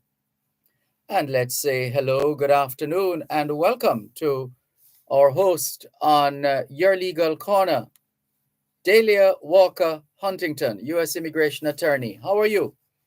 I'm doing well. How are you today, Dervan? I am fine, thanks. Good to talk with you as usual. Yes, seems like we've had a long break. And I must thank my supporters, Oliver Langstad and Wayne Golden, for filling in for me. Yes. Good to be with you. Good to have you on board as usual. And what is this we're hearing, Miss Dahlia? At first I thought somebody made a mistake. Oh. Florida legislature targets immigrants, allies, and that this immigration bill that was passed in the Sunshine State last Friday, that it will have a chilling effect on immigrants, legal and non-legal alike. That can't be right. Well, it's Florida, where we have what's called a supermajority of Republicans in the House legislature. So as we've talked about, America has 51 governments. You have the federal government in Washington with the President of the United States, and each state also has a governor and legislature, their own equivalent to the Congress. So in Florida, everybody is the cabinet, which is elected, they're all Republicans. The governor is Republican, and the majority of the legislature are also Republican representatives, representing the state in different small districts up and down the state. So because of the number that is of Republicans in the legislature, we call it a supermajority, meaning that there is no chance for anything the governor wants or the Republican Party wants will get passed, because are so many Republicans in the state of Florida in the legislature, and so pretty much not just this bill, but through the legislative session, the Republicans have gotten everything they've wanted, and so this last bill that passed really on Tuesday, um, and it's supposed to go to the governor's desk. I suspect by tomorrow. It's very anti-immigrant. It sort of codifies everything that they have wanted to do. Now, whether this bill will withstand legal, Scrutiny. I don't know. I don't know. It depends on where the lawsuit is filed. I suspect it'll probably be filed in federal court, because reality is that immigration is the purview of the federal court. It's not a state matter. So what this legislation has done is pass a bill that does things like tell employers that they have to use the federal system. If you have more than 25 employees, you have to use a federal system to check the status of the employees. It's mandating that hospital ask patients about their legal status. It's also saying that if you drive across the border with somebody who's undocumented, you will face fines and possibly jail time. You can be sent to jail. So what they've tried to do is to attack every which way that they can without criminalizing being right out you being in the state undocumented. So it is going to have a very, very chilling effect on persons who are undocumented and in the and in Florida. So when it comes to people who are legally here, there are some people who will be intimidated by this. Sometimes the e-verify system is not a perfect system. So you will be legally authorized to work and it's telling you that it's not. And it means that more people are going to have to participate in it, and you may be legally authorized to work and you can't get a job. So it can have some negative impact on those who are lawfully in the United States. So it's Well, the part that gets me is the people who are legal. Why would they want to subject those who are already legal to all? because it's an overall anti-immigrant sentiment. One of the articles that I read, there's a congressman, not a congressman, but a representative, which is what we call the state reps, um, who was born in Haiti and who supports the bill. So go figure, Dervan, go figure. Mm. Go figure. A lot of the persons who are representing South Florida in the state house, they are immigrants themselves or children of immigrants, but they are also supporting this bill. Another thing that it does is authorizes $12 million of Florida taxpayer money to bus people coming in at the border to other states. I don't even understand how that can happen. So I'm sitting here, well, not just today, but I've been stupefied at this whole process from it was introduced. But it's just a reflection that elections have consequences. When you don't bother to vote for a governor, you stay home because you don't like the person who's been put forward by your party, not realizing that you're not inviting this person home. You are voting for somebody who is going to protect your interests. And the other side comes out and votes, then you really don't have a lot to say. And that is vastly what happened in the state of Florida. And it happens in elections all the time. You wonder how some people get elected, and it's because, and when they do what they do, elections have consequences. So if you are eligible to vote wherever you are, whether it's Jamaica, Trinidad, or the United States, you need to arm yourself with information and make sure that you vote for people who support your interests, the interests that you have, not just a popularity contest. or who can be the flashiest on TV. That's not how this works. Well, well, let's see how it will all unfold. Uh, just a couple of questions for you, Ms. Dahlia. This one says, "Good afternoon. My husband filed for my son, and his priority date was from February 24, 2021. We received email from NVC in August 2022 that all documents were completed and that they are ready to schedule an interview, and we haven't received anything further from that time. Please provide any information you may have about what's happening." Well, what is happening is as a result of the pandemic, because embassies around the world were closed on and off. I know in Jamaica several times between 2020 2021, they are behind, they're backlogged. So while files have been processed by USCIS and the NVC, and they're what we call documentarily qualified, there is no space for the interview. Normally, if you're, let's say, we're in May now, if you're getting a letter now that you're documentarily qualified and a visa is available for you, then you could expect to be scheduled for an interview in June or in July. So if you're getting an email in early May, you could have expected late June or early July. Now, we can't tell you when you're going to be interviewed because it depends on the space. And there's no rhyme or reason, like the oldest one, gets the interview first. I have not seen it. The embassy may say otherwise, but I've seen it to be somewhat of a haphazard process. Now, if there is an emergency, you can request to expedite the appointment, and your file could be pulled and it could be pushed to the head of the line.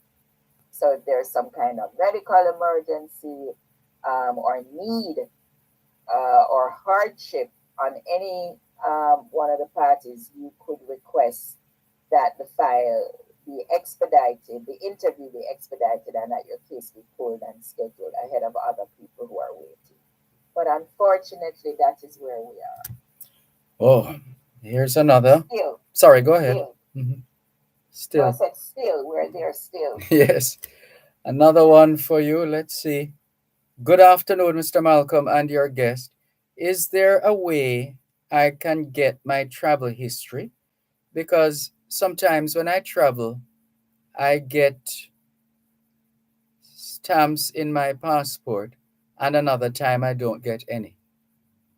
Yeah, so Customs and Border Protection has a website. It's CBP I-94. So, but it's actually I94.cbp.dhs.gov. I94.cbp.dhs.gov. DHS as in Department of Homeland Security. Or you can just Google CBP I-94 and you will find it. It is supposed to, and I am doing air quotes here, it is supposed to have a traveler's complete history, including their most recent I-94. So if you're in the US and you, let's say you came on a visit and you want to regularize yourself, and you should be able to go on here and get your travel history, because they stopped the paper version of the I-94 some years ago, developed a site that is supposed to interface with CBP at the airport, and as you come in and you swipe your passport and everything is supposed to upload. Well, the air quotes are because it does not always upload. So sometimes you may go on it, you don't find your most recent trip, but when you go for your travel history, some of it is missing. So not sure why this person needs their travel history, but this would be your first place to start out if you don't have it stamped in your passport. Okay. You're listening to U.S. Immigration Attorney Dahlia Walker Huntington on this week's edition of Your Legal Corner, during both sides of the story on Power 106 FM. I'm Dervan Malcolm. Miss Dahlia, we have another one for you. This one says, "Good day, Dahlia. My U.S. visa will expire October this year. How soon can I start the renewal process? I usually tell clients 90 days before you can start. But if you go on the website to do the DS 160, it should tell you how far in advance you can apply. And of course, some people don't need appointments, others they will schedule you to come in. But I'd suggest to go on the website, the renewal website to see. But we usually do 90 days. Thank you very much. 876-922-4112 the numbers to call. This is Your Legal Corner with U.S. Immigration Attorney Dahlia Walker Huntington. More in a moment. For any project, ABC Electrical Sales has all your electrical supplies at the best prices. 8 Hagley Park Road, Kingston, 7543714. The time by ABC Electrical Sales is 3:45. Join H&L Agro for its inaugural Farm and Garden Market this Saturday, May 6th at the H&L Head Office, 697 Spanish Town Road. Lots of exciting features and activities. Farmers Market, exotic rare root orchid varieties, pet grooming, exclusive deals and discounts, product sampling, and more. H&L Agro Farm and Garden Market is brought to you by Sagicor, National Distribution, H&L Rapid True Value, Newport Firsan, and Baruch Distributors. This Saturday, May 6th, the H&L Agro Farm and Garden Market. See you there. Every time my son send the liquor barrel for me, I have to go sit down and walk all day like me not have nothing else to do. No, sir, you not fear do this. Tired of spending all day at the wharf to clear your barrel? Driver, turn up that the little bit for me there. Starting May 1, use contactless clearance to clear your non-commercial shipments and avoid the long wait. Call Jamaica Customs today at 876-922-51408 or email contactlessclearance@jca.gov.jm. But God goody, me I go call customs and learn about the contactless clearance. Hook me up. Less waiting, more convenience. Try Customs contactless clearance today. You're listening to Your Legal Corner, your source of information on all matters regarding U.S. immigration. You can call in with your questions and concerns on 876-922-41125. You can send a text or WhatsApp message to 876-279-8598. Now, back to Your Legal Corner during both sides of the story on Power 106 FM.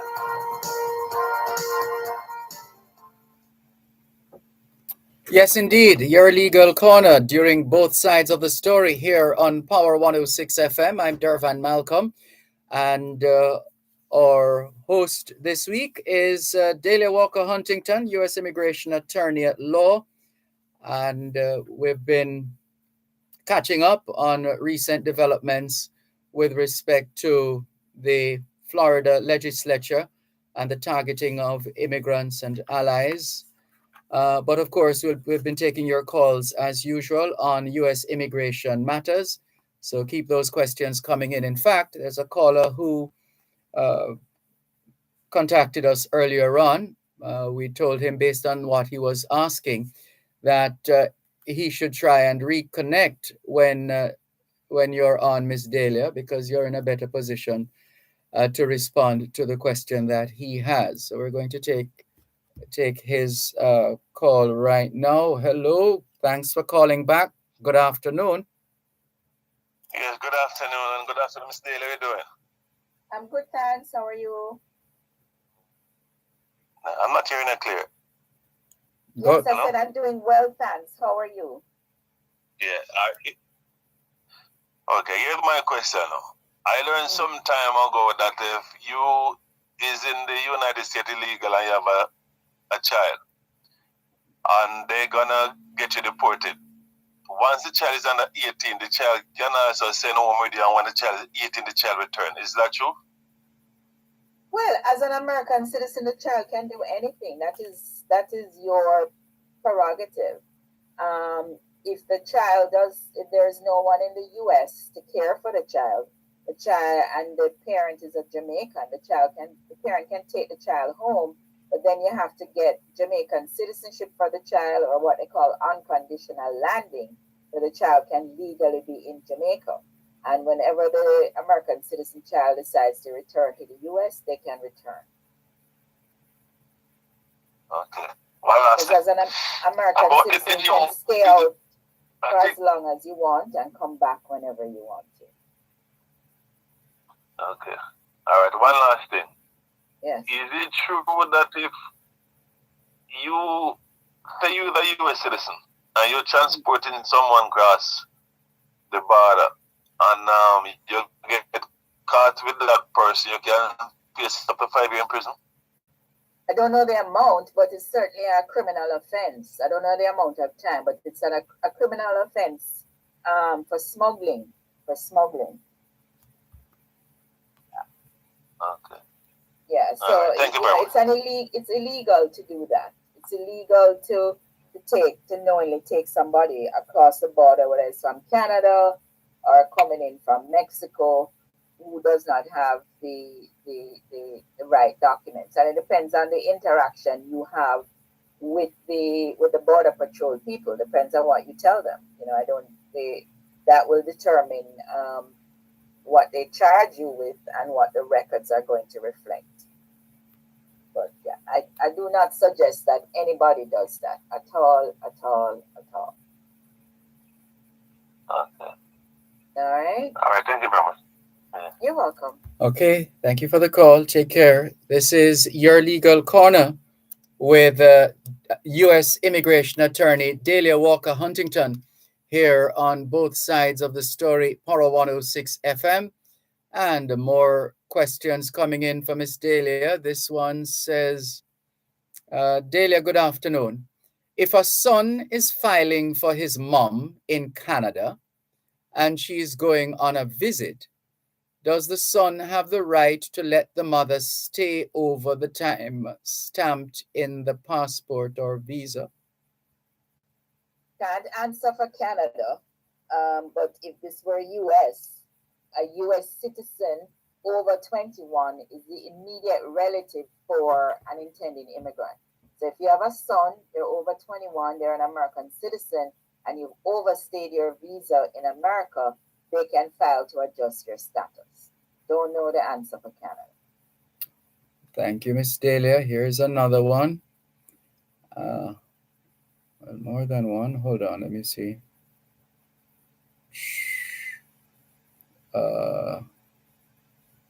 Right. This message says, I need my travel history to do my citizenship. Oh, so this is, I guess, a follow-up to the first question you had. So that information is not going to be online. You're going to have to figure that out yourself.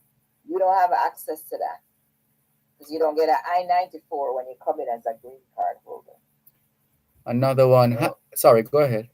You know, you're going to have to recreate your travel history as best as you can. This one says, hi, Miss Delia. Is there any change in the F4 category? As a matter of fact, there is for the first time in months. It's not a lot, but change is a change. It changed from March 22 of 07 to April 8th of 07. So it's a couple of weeks, but it's the first movement we've seen, I think, for this year. So I'm quite happy. We saw F4 is a sibling category. We also saw some movements in the F3 category from November 22 of 08 to December 8 of 08. That is the married son or daughter of an American citizen. And we also saw some movement in the F1 category, which is the unmarried son or daughter of an American citizen. Or did we see? No, there's no movement there. There's no movement there. And somebody is asking you to repeat the site for travel history data. Oh, the C. Just Google C I-94 CBP. Mm-hmm. And I-94 CBP. Mm-hmm. This one says no clear, or not clear, maybe is what this person meant, not clear with the overstaying of the mother by the son. Is Is the overstaying illegal? It you are undocumented. You become undocumented if you come in with a visa and they give you 6 months at the airport and you're here for 7 months. You're now out of status. So when a person is out of status, who can file to adjust their status is limited to an immediate relative. And one of the immediate relatives is a son who is an American citizen and over 21. A spouse can also file to adjust your status if you're out of status. And if you are the parent of a minor child who is out of status and minor child is under 21, you can also adjust their status if they become out of status. Okay. All right. All right, listeners. Oh, hold on. Let's take a call. All right, let's just clear. Where are the messages? All right, let's remind you, just a few minutes to go. If you have U.S. immigration questions, here are the numbers to call: 876-922-4112-5, 876-922-4112-5. Let's go to the phone lines again. Hello, good afternoon. Yes, Mr. Malcolm, afternoon, sir. Good afternoon. Question for Miss Blair. Yes. Suppose I obtain a visiting visa for the US. Mm-hmm. And while I'm in the US, can I apply for the H1? That's the working visa. You mean While I'm the on the H2B? H2B, yes.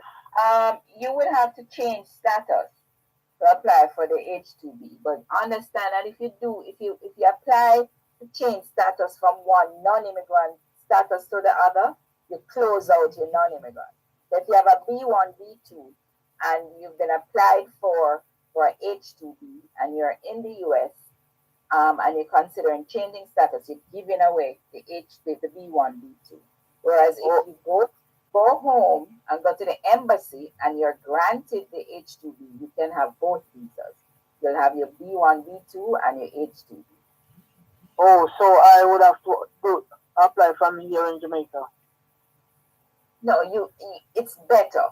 It's better, but you can theoretically change from B1, B2 to H2B.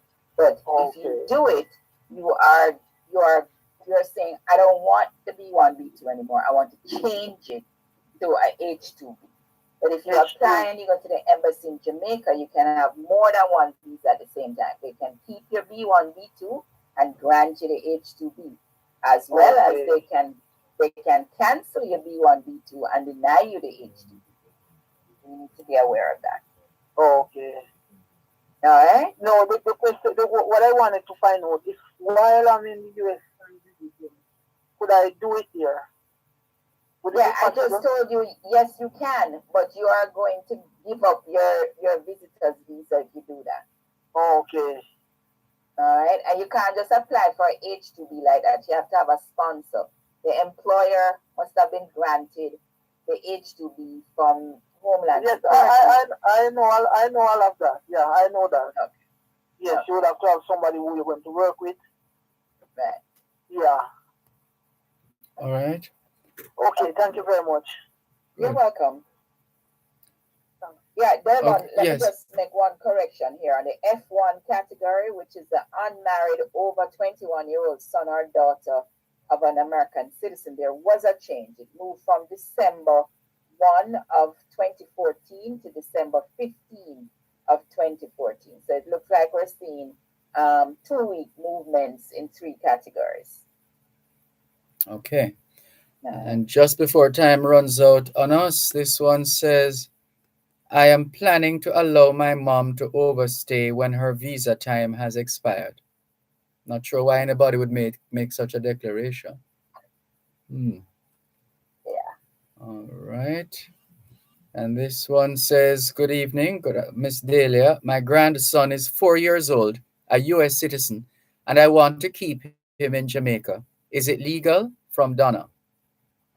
Certainly, as long as you have the permission of the parents to keep him, if his parents are Jamaicans, or you as a grandparent is a Jamaican, you need to get Jamaican citizenship for the child. So you need to go to, I think it's PICA, it's called Passport Immigration and Citizenship Citizenship Agency. You need to go there and apply for the Jamaican citizenship for the child, because an American citizen can't just stay in Jamaica without the right documents. Then they become undocumented in Jamaica. So every country has their own border security and immigration process. And as we get ready to wrap, good afternoon. How long it takes to file for my family with my green card?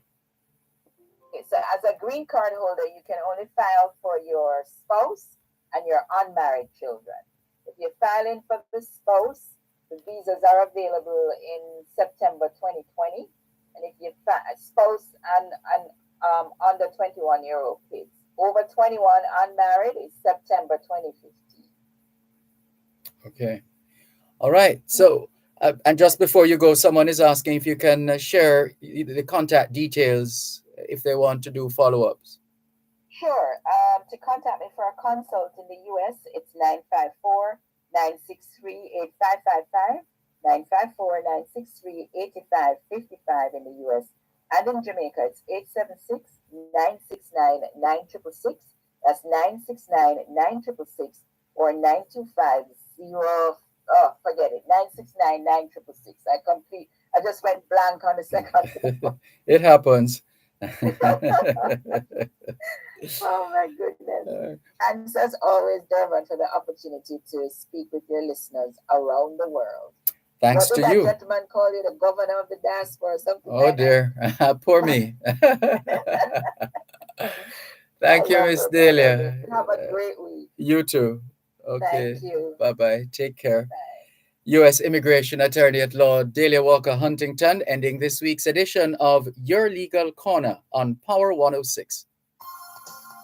You've just listened to Your Legal Corner, your source of information for all matters regarding U.S. immigration.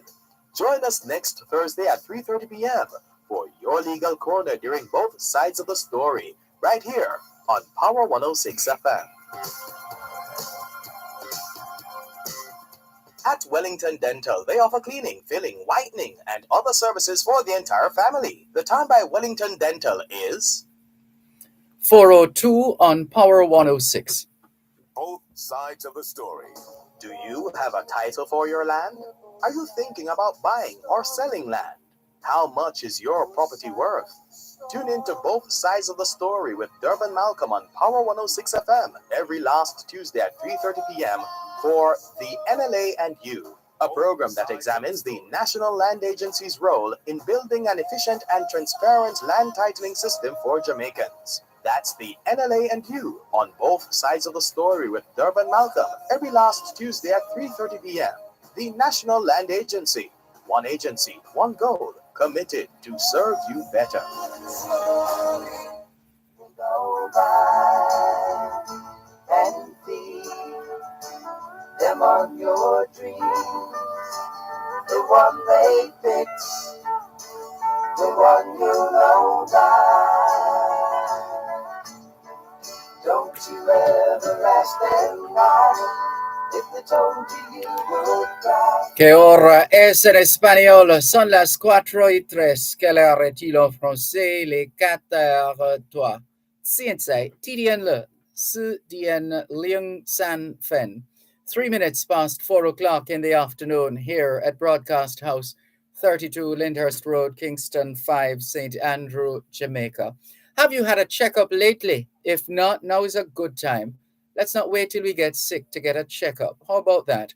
Checking in with more on your program, Both Sides of the Story, here on Power 106 FM. And how about a game of dominoes? The Supreme Domino Masters series is on. In fact, it's been about a month since the Supreme Domino Master series kickstarted, and we're anxious to get more information on this topic. And so we have invited Cloline Daly Mouchette, Corporate Communications and Public Relations Manager, to help us in that regard. Good afternoon to you, Cloleen. How are you? Well, Dervan, good afternoon to you and to the listeners. Thank you very much on their behalf. And so, what has the feedback been like as far as domino lovers in Jamaica are concerned? Well, I have to tell you, Dervan, with the Supreme Domino Masters series, we have gone to 3 communities so far right across Jamaica, and the feedback has been fantastic. Domino lovers have come out to play, and those who can't play, they come out to watch. And just based on the crowd support, we definitely have a great series on our hands, and we're looking forward to our next stop in May 10th. Well, give us an idea of where you've been. You've just told us where you're going next. May Pen, tell us where you've been, and then we can come back to where you're going. Well, we started in Montego Bay, and that was at Tier 1. That first tournament was a very good one, and we crowned our first champion, Jerry Gardner.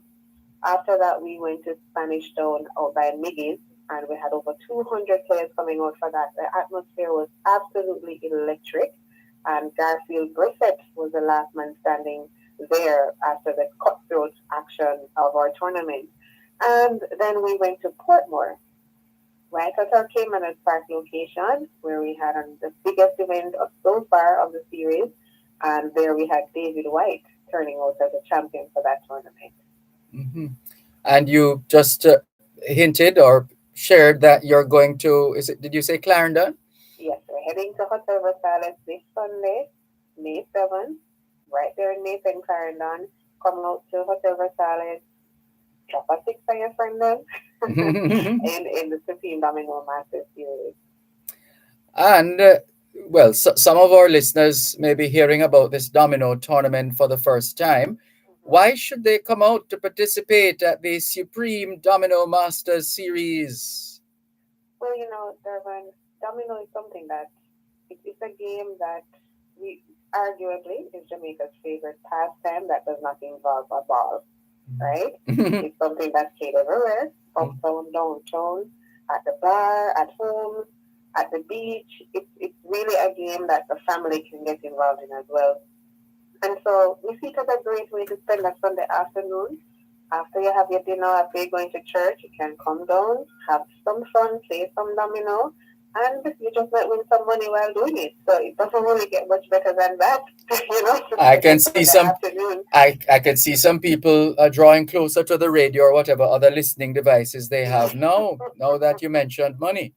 Absolutely. It's $500,000 of cash and prizes to be won. The winner takes home $150,000. So can you imagine coming out, playing about 4 to 5 rounds of domino and going home with $150,000? That sounds like a fantastic deal to me. Indeed, it does. And can you give us an idea of how the tournament is structured? How is it done? How do you arrive at who won and who didn't? Sure. All right. So first of all, we don't play party. It's a cutthroat format. So it's every man or woman for themselves. So no teaming and squinting your eye in a particular way to try and send signals across the board. No coding at all. It's every man for themselves in a cutthroat format. And first player to 6 wins the table. Okay. And once you win your table, you move on to the next round until we're down to the final table where we select the ultimate winner, who is crowned community champion, gets the money, and of course the branding rights. So where are you on that continuum right now? We are at the first match of the series so far. We have one more community tournament before we head to the grand finals in Kingston. And the grand finals will be on June 11th. And that's where we're looking for the ultimate winner, the ultimate champion, the official national domino champion of Jamaica. And at that tournament, the grand prize will be $1 million. Whoa. Quite something. And I gather that technology is playing a part in your tournament as well. How so? For sure it is, Dervan. So what we've done, first of all, once you purchase a ticket, which you can do at any one of our Supreme Ventures retail locations, Fontana Pharmacy, and in the case of for this weekend's match, you can get that Gibson's Petroleum at Mason. Mm-hmm. Once you purchase your ticket, you can go online to svldomino.com and register. Once you register, everybody that comes in gets a unique number. We use that number to track you throughout the tournament.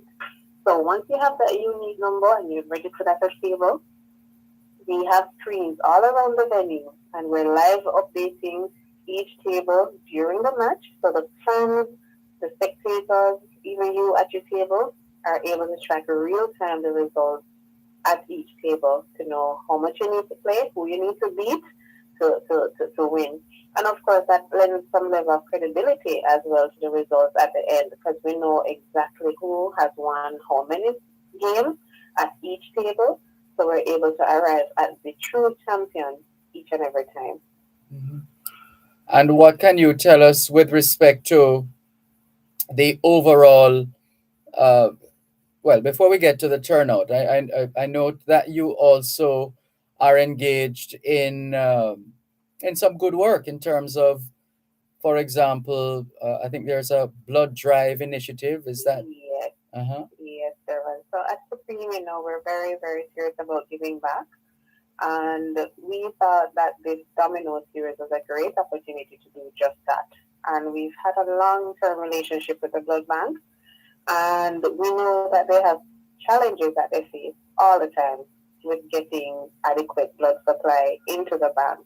And so we said, let's bring them on board to come along with us for this Domino tournament.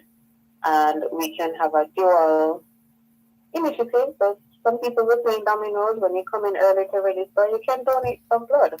And we are using it as a way to help the blood bank to raise the level or raise the supply of blood that they are able to have.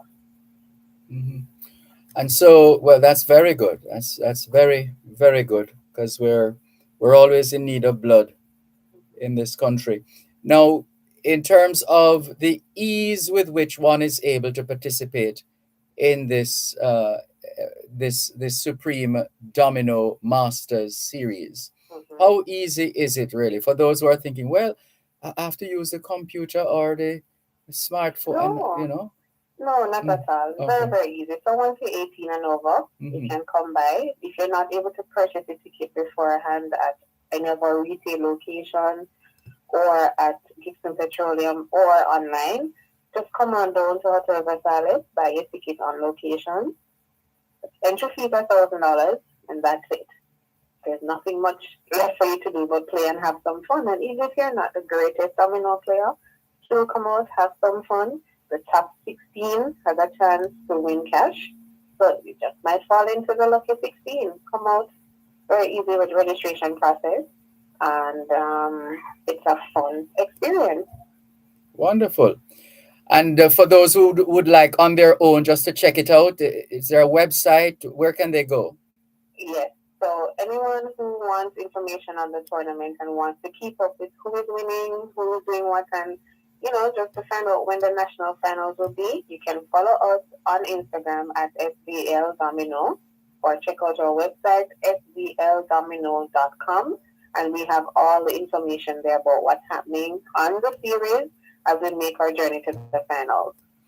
And you're looking at when, or does it depend on other factors in terms of when you'll have your final? Right now, we're looking at June 11th, Sunday, June 11th for the grand final. So if you're not able to make it to Mason, and if you missed all of the previous editions of the series, never fear. You can come out to the finals, which is going to be in Kingston, and prove there that you are Jamaica's best domino player, and win a cool $1 million while you're at it. Oh my goodness.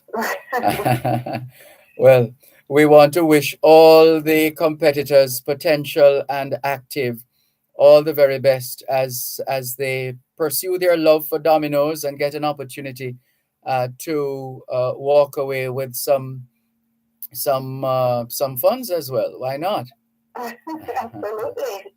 Wonderful. Well, we want to thank you. By the way, can you play dominoes? All right. You don't have to answer that. I'm not sure. All right. right. It's been a pleasure. Thank you so much, Cloleen. Thank you so much for having me, Dervan. Have a great day. Anytime. You too. Take care. Bye-bye. Bye-bye. That's Cloleen Daly Mushet, Corporate Communications and Public Relations Manager at the SVL Group, talking with us about the Supreme Domino Masters series for the lovers of dominoes. Check out the Supreme Domino Masters series. It looks like it's time for another break. Let's go to the break and come back with much more on both sides of the story. You're listening to Power 106 FM. The time is now 4:15. both sides of the story. Do you have a title for your land? Are you thinking about buying or selling land? How much is your property worth? Tune in to Both Sides of the Story with Dervan Malcolm on Power 106 FM every last Tuesday at 3:30 p.m. for The NLA and You, a program that examines the National Land Agency's role in building an efficient and transparent land titling system for Jamaicans. That's The NLA and You on Both Sides of the Story with Dervan Malcolm every last Tuesday at 3:30 p.m. The National Land Agency. One agency, one goal, committed to serve you better. It's the one you know by. Don't you ever ask them. Que hora es en español? Son las 4:15. Quelle heure est-il en français? Les 4:15. 现在几点了？4点16分.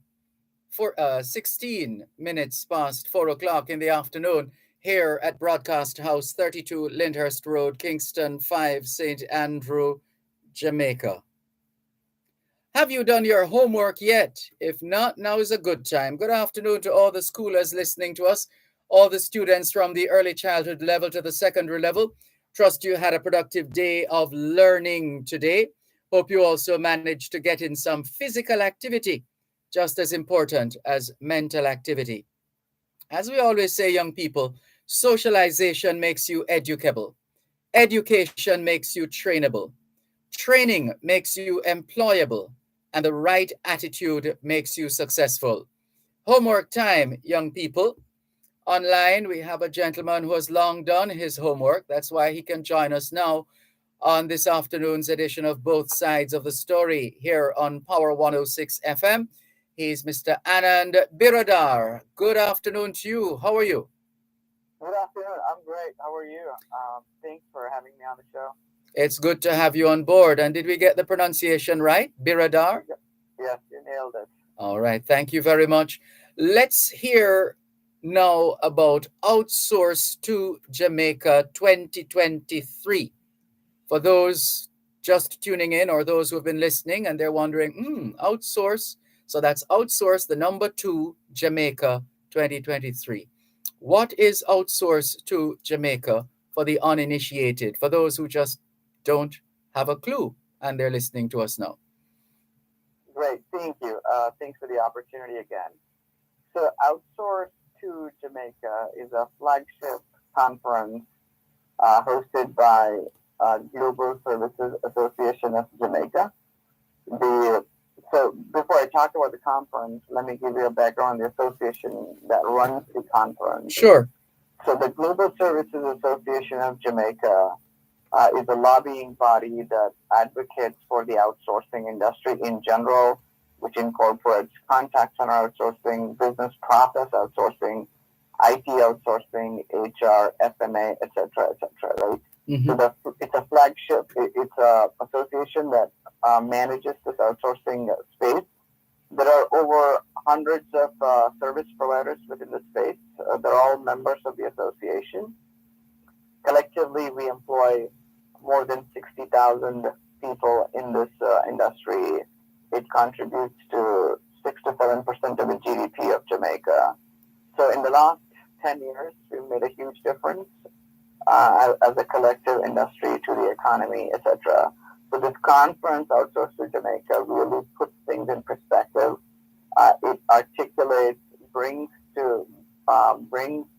everything to the forefront to talk well more about outsourcing, what lies ahead of outsourcing in the global space, what is Jamaica's opportunities as we plan for the next 5-10 years of outsourcing growth in Jamaica. And international speakers come. The government officials are going to be there. Private industry senior executives are going to be there. So it's a great conference to network. It's a great conference to learn what's happening in a very hot industry, which is the outsourcing industry. Yes. On a high level. And who is invited to outsource to Jamaica 2023? Everybody, anybody who's interested to learn, get a deeper knowledge about the industry can come. We cover conversations will be around AI. What has AI? You know, you would have heard all the artificial intelligence. Yes. Yes, the Chat GPT, etc. Mm-hmm. What has happened in the last 10 years in the AI space, and where are we in that predictable path of AI? What holds good in the next 5-10 years? What kind of jobs will be expected 5-10 years from now, and how the outsourcing industry can take advantage of it? All of that. So that's one critical topic that gets covered. Very futuristic. It aligns with, like how you said in the beginning of your statement. I love the way you opened it. You know, for the education and the knowledge, it has to be planned 5, 10, 15, 20 years ahead of time. Yes. And the world is changing faster, innovating on a daily basis. So we hit that topic clearly, and then we talk about what we call as ESG, environmental social governance. How do globally all the top 100 companies are following ESG, which incorporates, you know, you care for the planet, you care for the community, you care for the people, and do the right thing as business organizations. So we talk about ESG, which is all-encompassing sort of stakeholder management framework. It just doesn't focus on financial profits, but it incorporates climate change, it incorporates energy efficiency, all of that. A holistic approach to business management. That's an important topic. In addition to that, we have a career marketplace. So it's an opportunity for a lot of people to walk in if they're looking for jobs. There will be a lot of employers available there. This is happening in Jewel Grand, Montego Bay on May 10th and 11th. So these are some of the highlights, and there are quite a few international speakers that are very interesting panelists, senior executives from the industry are going to be there. Minister Aubin Hill, Honorable Minister Aubin Hill is going to be there. He's opening keynote speaker. So it's a power-packed conference. Mm-hmm. And what about visitors from overseas? Any visiting individuals representing institutions, organizations who are looking to take a look at how global services have been functioning in Jamaica? Yes, many of them have already booked and registered. We will have a lot of companies from the United States coming in, Canada, UK as well, and UK, India. So we have international speakers, interested parties flying into Montego Bay to attend this event. It's a once in 2 year event, so it's something people wait for. Do you have partners on board with you as well in terms of the staging of this event? I'm thinking sponsors, for example. I know how important sponsorship is. Yes, absolutely. We have so global services sector, GSS is a body created by JAMPRO through the fund from IDB, Inter-American Development Bank. They are the major sponsor.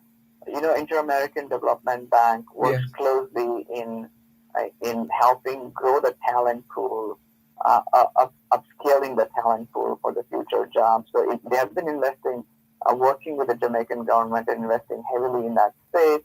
So they are the major sponsor of the event. Along with that, there are multiple other service providers who are sponsoring the event. So we're sold out more or less on sponsorship. Yeah. Oh, wow. Impressive. What is the theme you're working with this year? I'm not sure if I missed it. I don't think I did. Did I? The theme is the theme you asked, right? Yes. The theme is ahead of the curve. Now, you know, it's very aptly named because the way innovation has been happening in the last 5-10 years has been incremental. Whether it's robotic process automation, whether it is natural language processing, NLP, or AI for that matter. And we're at the cusp where the innovation is taking a faster speed. Like ChatGPT is just one such example of it's a leapfrog in innovation. So there is a curve.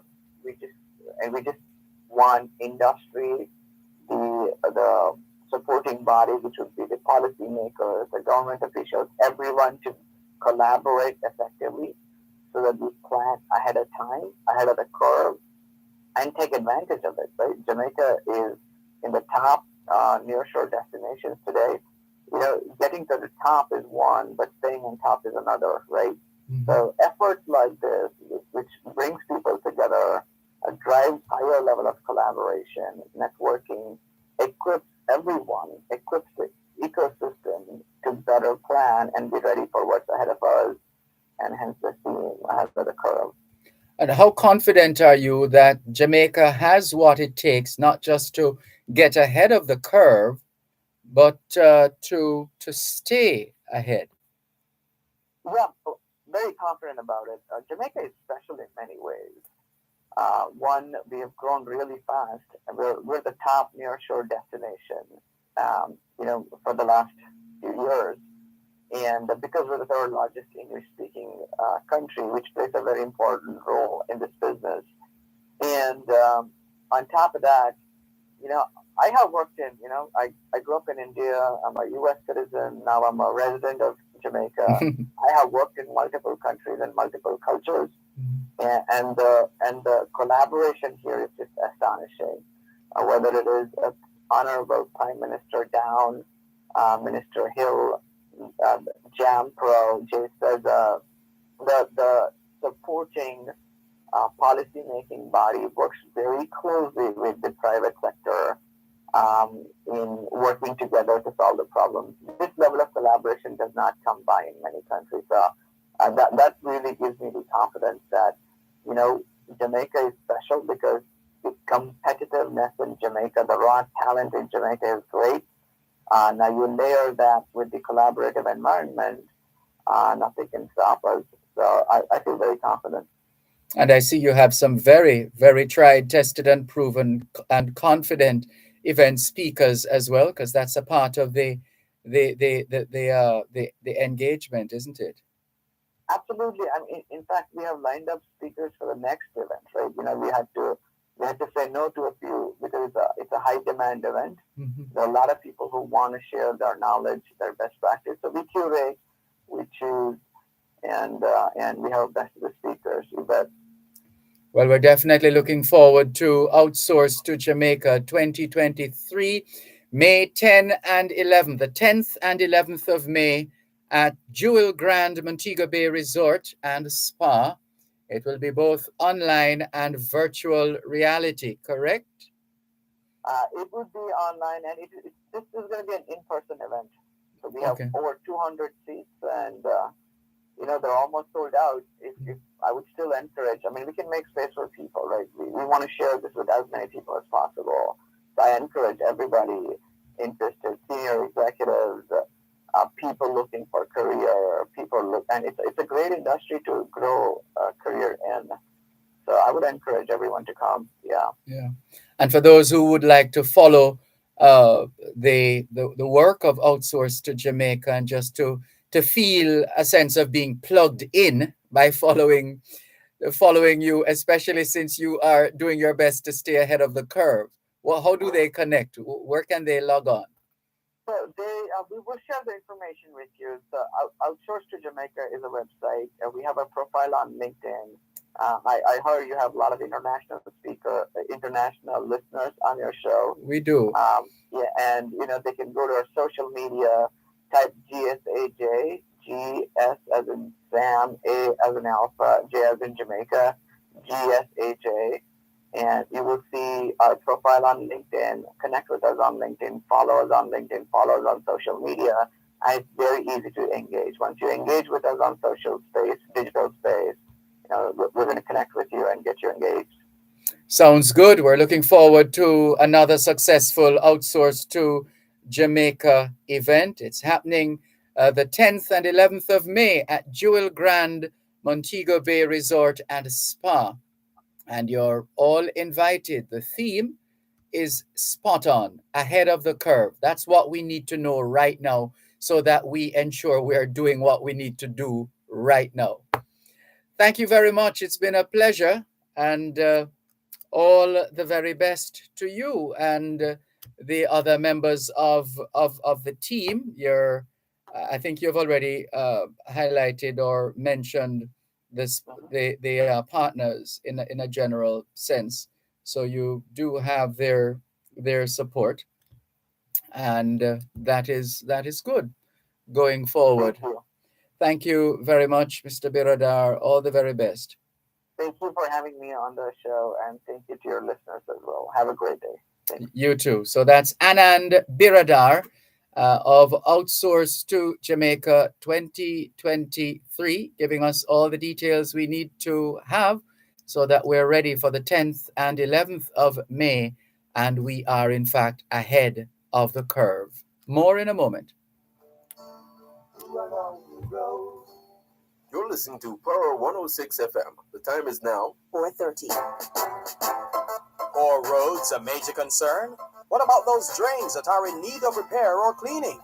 Who's responsible for repairing my road, and when will it be done? Join us this and every Tuesday morning at 8 during Morning Agenda as we travel on our roads with the National Works Agency and get answers to these and other concerns. You're welcome to visit their website at www.nwa.gov.jm. See the tender notices link for projects to be undertaken. You may also call them toll-free at 1-888-429-5NWA. That's 1-888-429-5692. Or follow them on Twitter at NWA_JA and Facebook at www.facebook.com/NWA Jamaica. The National Works Agency, developing safe, reliable, and quality roads.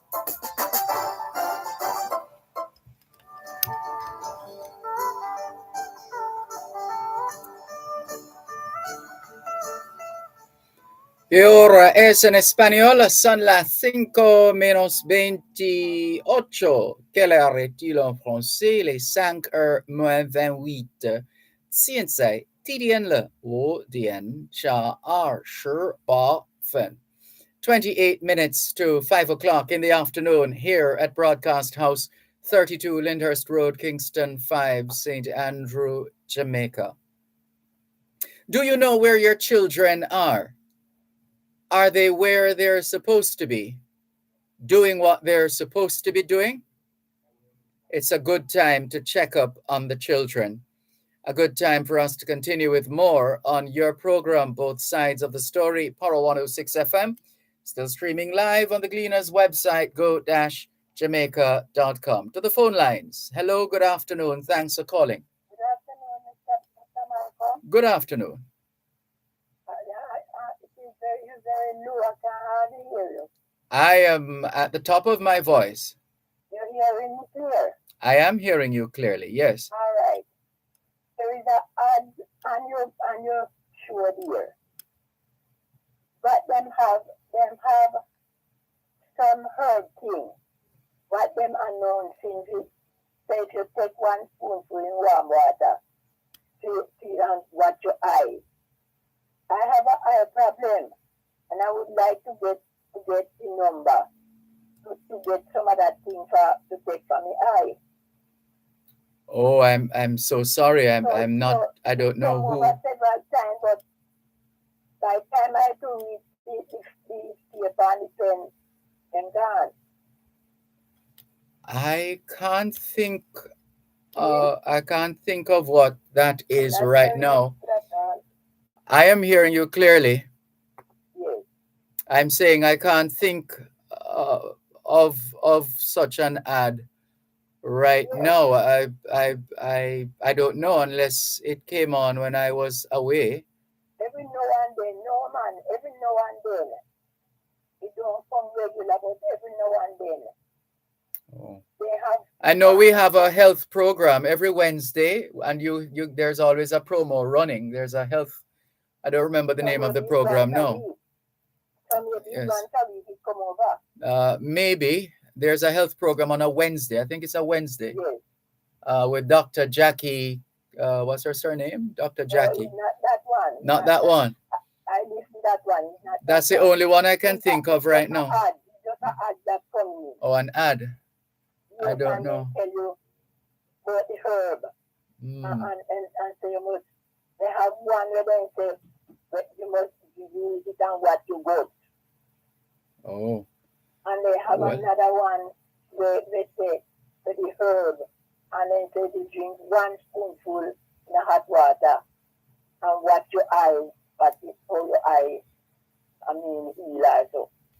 Well, if I hear it, I will. Let's take your contact information, just a name and a number off air.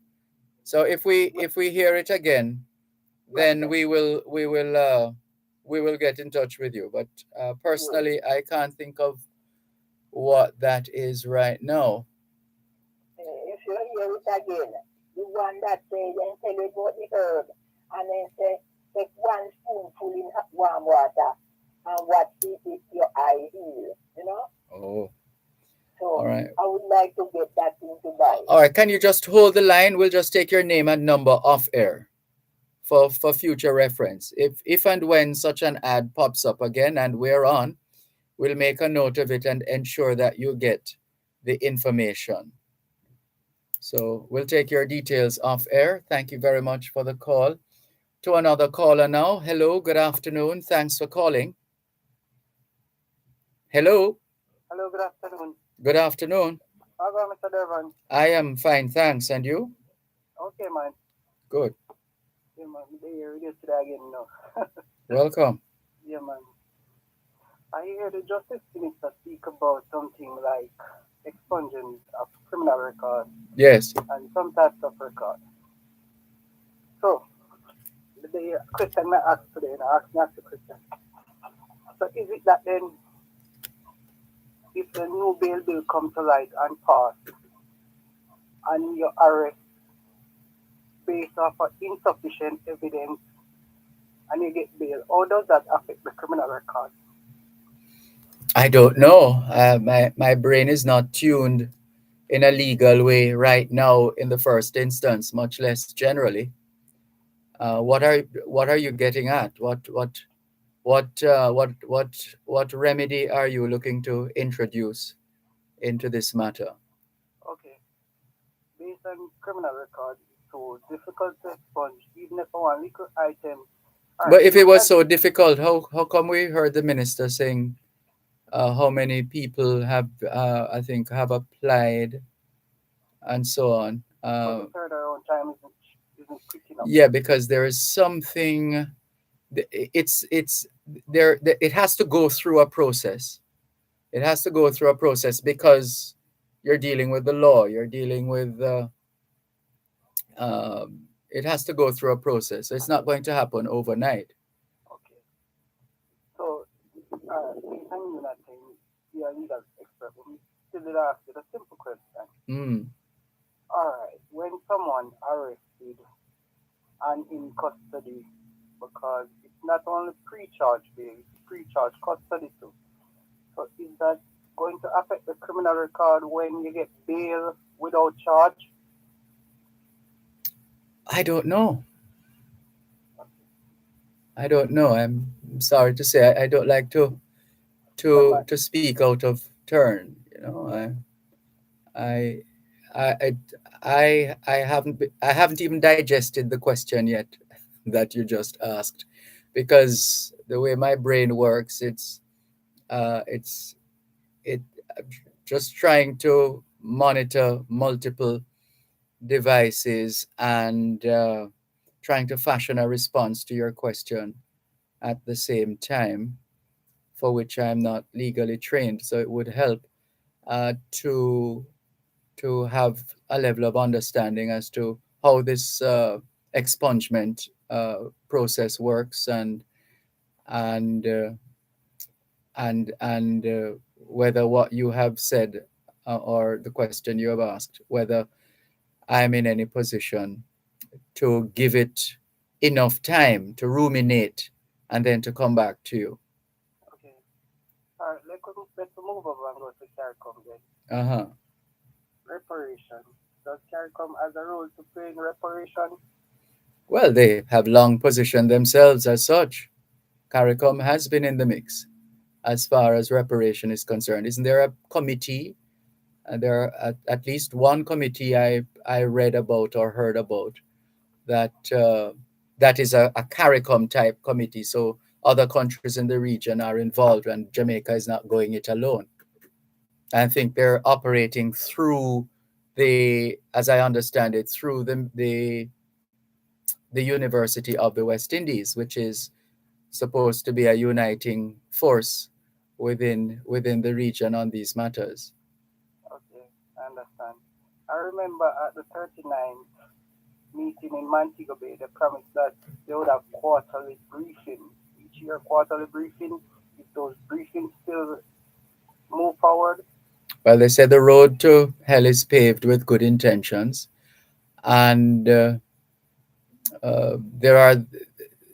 are those who have lost faith in CARICOM, who are still not happy with the output of CARICOM after all these years, because of the very same reason. And it's not unique to CARICOM as a whole, because we have that issue here as a country and as a people, where we make all kinds of promises and fail to fulfill. And invariably, we fail to follow up, whether through the media or otherwise, to follow up to say, hey, last year or 2 years ago, you gave this commitment. It's been 2 years now. It's been a year, whenever. What is happening? Why hasn't anything been done in this regard? And that's where accountability comes in. But I'm not surprised if CARICOM has failed to follow through on one or two or more uh, plans, projects, initiatives, programs, etc. Okay, let we come to construction, where I'm a professional in construction. And in terms of construction, we need training facility to build out the younger person can have an opportunity to learn a skill. So I remember 2017 when Mr. Norman Dunn was coming into politics at the by-election. As the Member of Parliament for Southeast St. Mary, yes. Yeah. I remember the important things where catch my eyes in those times is when he said that Southeast St. Mary is without a community training facility. And I would like to put one in Southeast St. Mary if I am elected. So I am wondering if that Southeast St. Mary training facility is up and running, or have you checked? I am in St. James. You can check from anywhere. Okay. Yeah, you could put it out there. Well, you're putting it out there now, but there are you may or may not be able to get some kind of a contact number for the Member of Parliament. I think he's a pharmacist. You maybe could identify that pharmacy and call the pharmacy and ask to speak with him. I think he owns a pharmacy, as I understand it, and find out if, in fact, he has done what he said he would have done. Because I noticed the Prime Minister is merely focusing on skill and motivating skilled persons, even a person like me who takes, I work my name down to Falmouth to get them certified. Even when certification comes up mushy from Principal High School, I went and do my certification. So I am all that interested. So other people in the country, wherever they are, they can go and get a certification. Yes. So that's why I'm always keep up to date with certain infrastructure, and even like infrastructure where I am around at times. Mm-hmm. Yes, Mr. Dervan. I just really that I really want because want most you see sometimes when me know art goes out I would like they support with mm, they always come with one institution, I forgot the name now, always partnering, you test the brain power. That institution tests the brain power. And I think when you done a far much in the March last year, yeah, because they will ask you the question, because most time people might afraid of go to the book work. So they normally come with art institution and test the brain power. So people would have an easier chance of, because sometimes people can't manage the paperwork, but you can manage the skill work. I see. Yes, Mr. Dervan, I just did that. All right. Thank you very much for sharing your thoughts and putting out in the public domain your questions. Yes, please. All right. Take care. This is your program, Both Sides of the Story, Poro 106 FM, still streaming live on the Gleaners website, go-jamaica.com. Let's clear some more messages after the break. You're listening to Power 106 FM. The time is now 4:45. It's here. It's there. It's everywhere. It's onespotmedia.com. Watch your favorite local program or listen to your favorite radio station from anywhere in the world on your tablet, smartphone, or personal computer. Download the app now and keep up to date with your favorite local programs on TVJ. Check us out at onespotmedia.com. Follow us on Instagram, facebook.com/onespotmedia, and subscribe now. OneSmartMedia.com.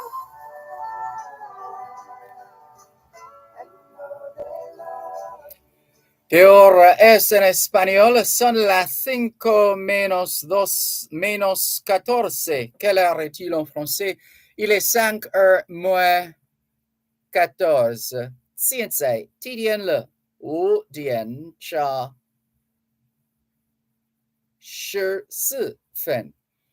14 minutes to 5 o'clock in the afternoon here at Broadcast House, 32 Lyndhurst Road, Kingston 5, St. Andrew, Jamaica.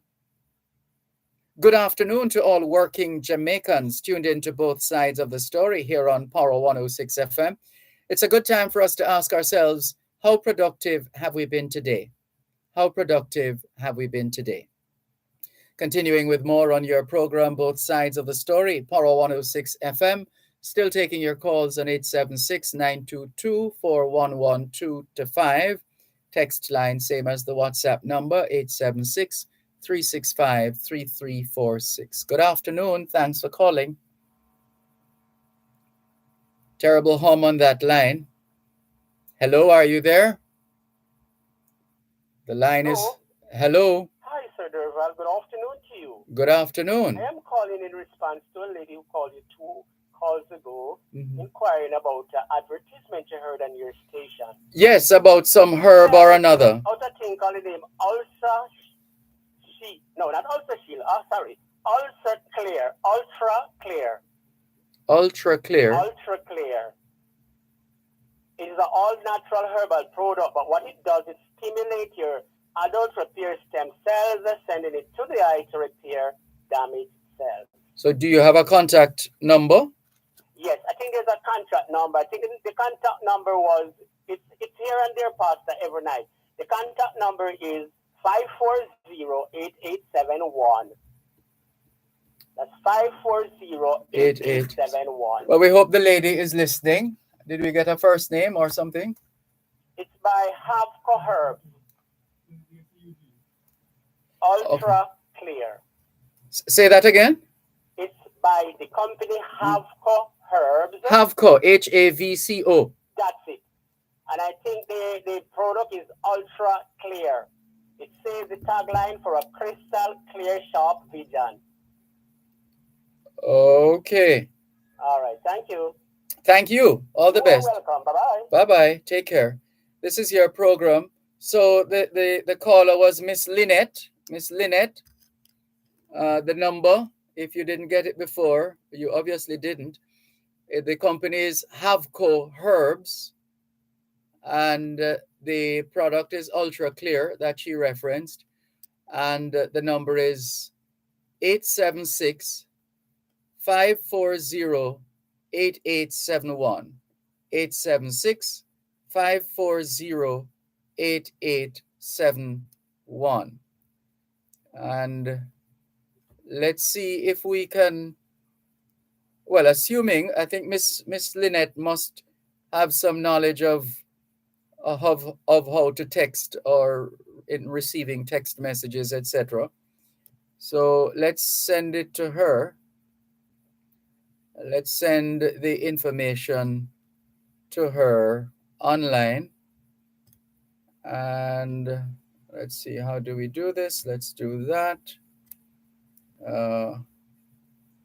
Messages, and we're going to be sending a message. So the name, the recipient, that's Miss Lynette. Found it. Okay.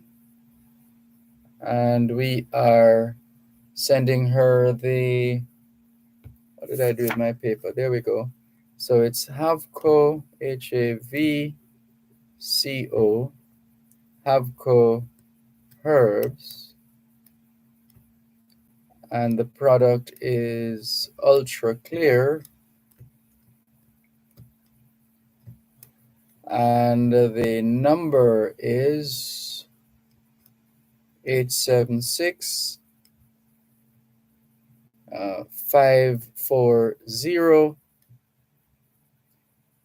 8871. And we just sent that off to Miss Lynette. I hope she got the message. Although this thing is telling me that the message failed to go through. All right, we'll have to check on that otherwise. In the meantime, Miss Lynette, if you're still listening, the company is called Havco Herbs. The product is Ultra Clear, and the number is 876 540 8871. And we make absolutely no claim whatsoever in relation to any product at this time or any other time. We have just been asked to share or try to help retrieve information that was broadcast on this station. And that's what we just did. We can't make any statements in relation to the product itself. But that is the company and the brand, and you got the number. Thank you very much. Let's move on.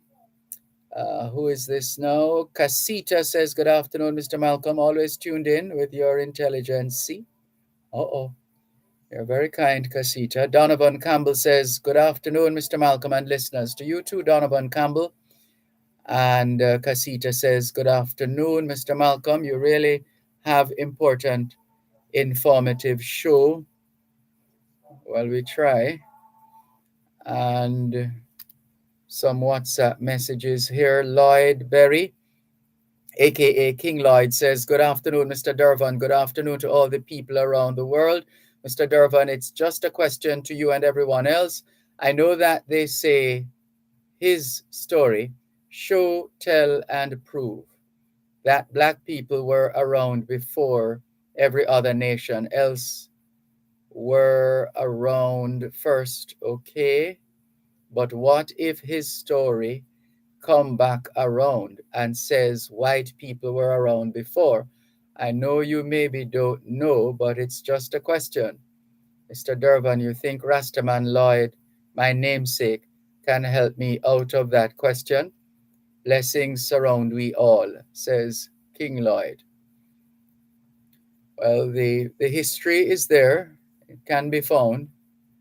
Whatever part of history you're unclear about, the technology is such these days that there is accurate data out there that you can use to inform your position or decision. Rohan Johnson of Atlas Ocho says, it's always a blessing and honor to tune into your program. Big up to each and everyone who are clocked in, coming from Rohan Johnson Atlas in Ocho Rios. And Looks like Richard is up to quite a lot of baking. Thank you for sharing these pictures, Richard, and all the very best. And let's go down the line. Geneva says, a blessed hot day, teacher. Listening to our loved ones in the diaspora, they are truly concerned about what is happening to us. I would like to make contact with one who heads such organization. I have figured out a plan for them to do with us. Hope they're not afraid. Geneva. Crocs in Black River says, greetings. I see where the Integrity Commission is being very active in holding lower level public officers and PNP councillors to account. So why are they afraid to similarly hold the Prime Minister to account for the fact that his filings cannot be certified? Isn't that an indication that there is a disconnect between assets identified and assets declared? And what about the two MPs who have been referred for making false declarations and for illicit enrichment? That's going on 2 years now. Maybe we should hold the Integrity Commission to account. From Crocs in Black River. That's the name of the game, Crocs in Black River. Accountability. Accountability is key. Patrick, otherwise known as Jamaica Love, says, yes, Sir D. I think he's was having a good laugh earlier on. Neville Salah Solomon says, good afternoon, Dervan. Dervan, I remember when Andre Horton said that he was a breast man. Civil society groups came down, and that's in reference to the part of the chicken that was his favorite, came down so hard on him to that he loved the breast. Warmington is allowed to tell the PNP caretaker candidate that he doesn't want fleas and chink, and he mentioned another insect to describe Colin Bell, the caretaker. I am upset. Salah from Kingston. Well, what we do and what we say tell the rest of the world exactly who we are and what we are about and what we are not. And once we know that, knowledge is power, and so we act accordingly. That's it. And the other part of his message says, Dervan, the Ed Sheeran song, Thinking Out Loud, has nothing to do with the Marvin Gaye song, Let's Get It On. Trying to find out where the connection with the Marvin Gaye song. Didn't find it. What I find out was the video. I stopped listening to the song and watched the beautiful video with the lady, Salah from Kingston. Well, I'll have to listen to that song again because I never made any connection with Let's Get It On. This one says the Puritans and the Quakers are the backbones for America's Christian principles. The Puritans were behind Christian universities such as Princeton, Harvard, and more. America has removed from these Christians' values, and so are these universities. No wonder judgment is upon the land, writes somebody on WhatsApp. Can we thank you once again for the privilege of serving you on yet another edition of your program, Both Sides of the Story, for today, Thursday, the 4th of May, 2023. The moving finger writes, and having writ moves on, nor all your piety nor wit shall lure it back to cancel half a line, nor all your tears wash out a word of it. All things being well, Both Sides of the Story returns tomorrow afternoon, 2 to 5. Till then, this is Dervan Malcolm reminding all of us that every day is an opportunity to do better than yesterday. Take care. Their father's help did slowly go by, and feed them on your dreams. The one they fix, the one you know by. Don't you ever ask them how, if they told you you would die. So just look at them and sigh.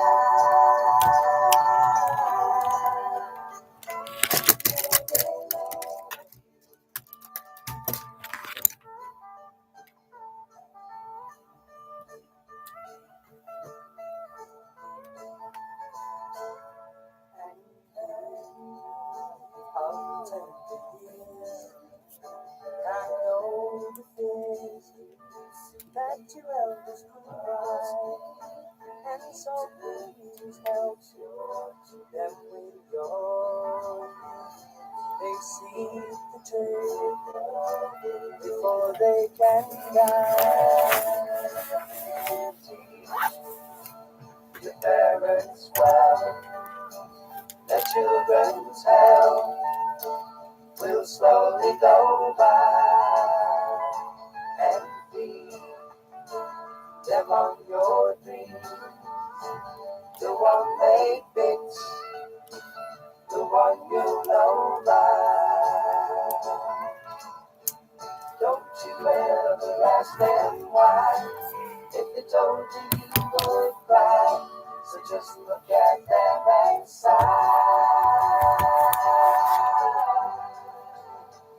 And know they love you.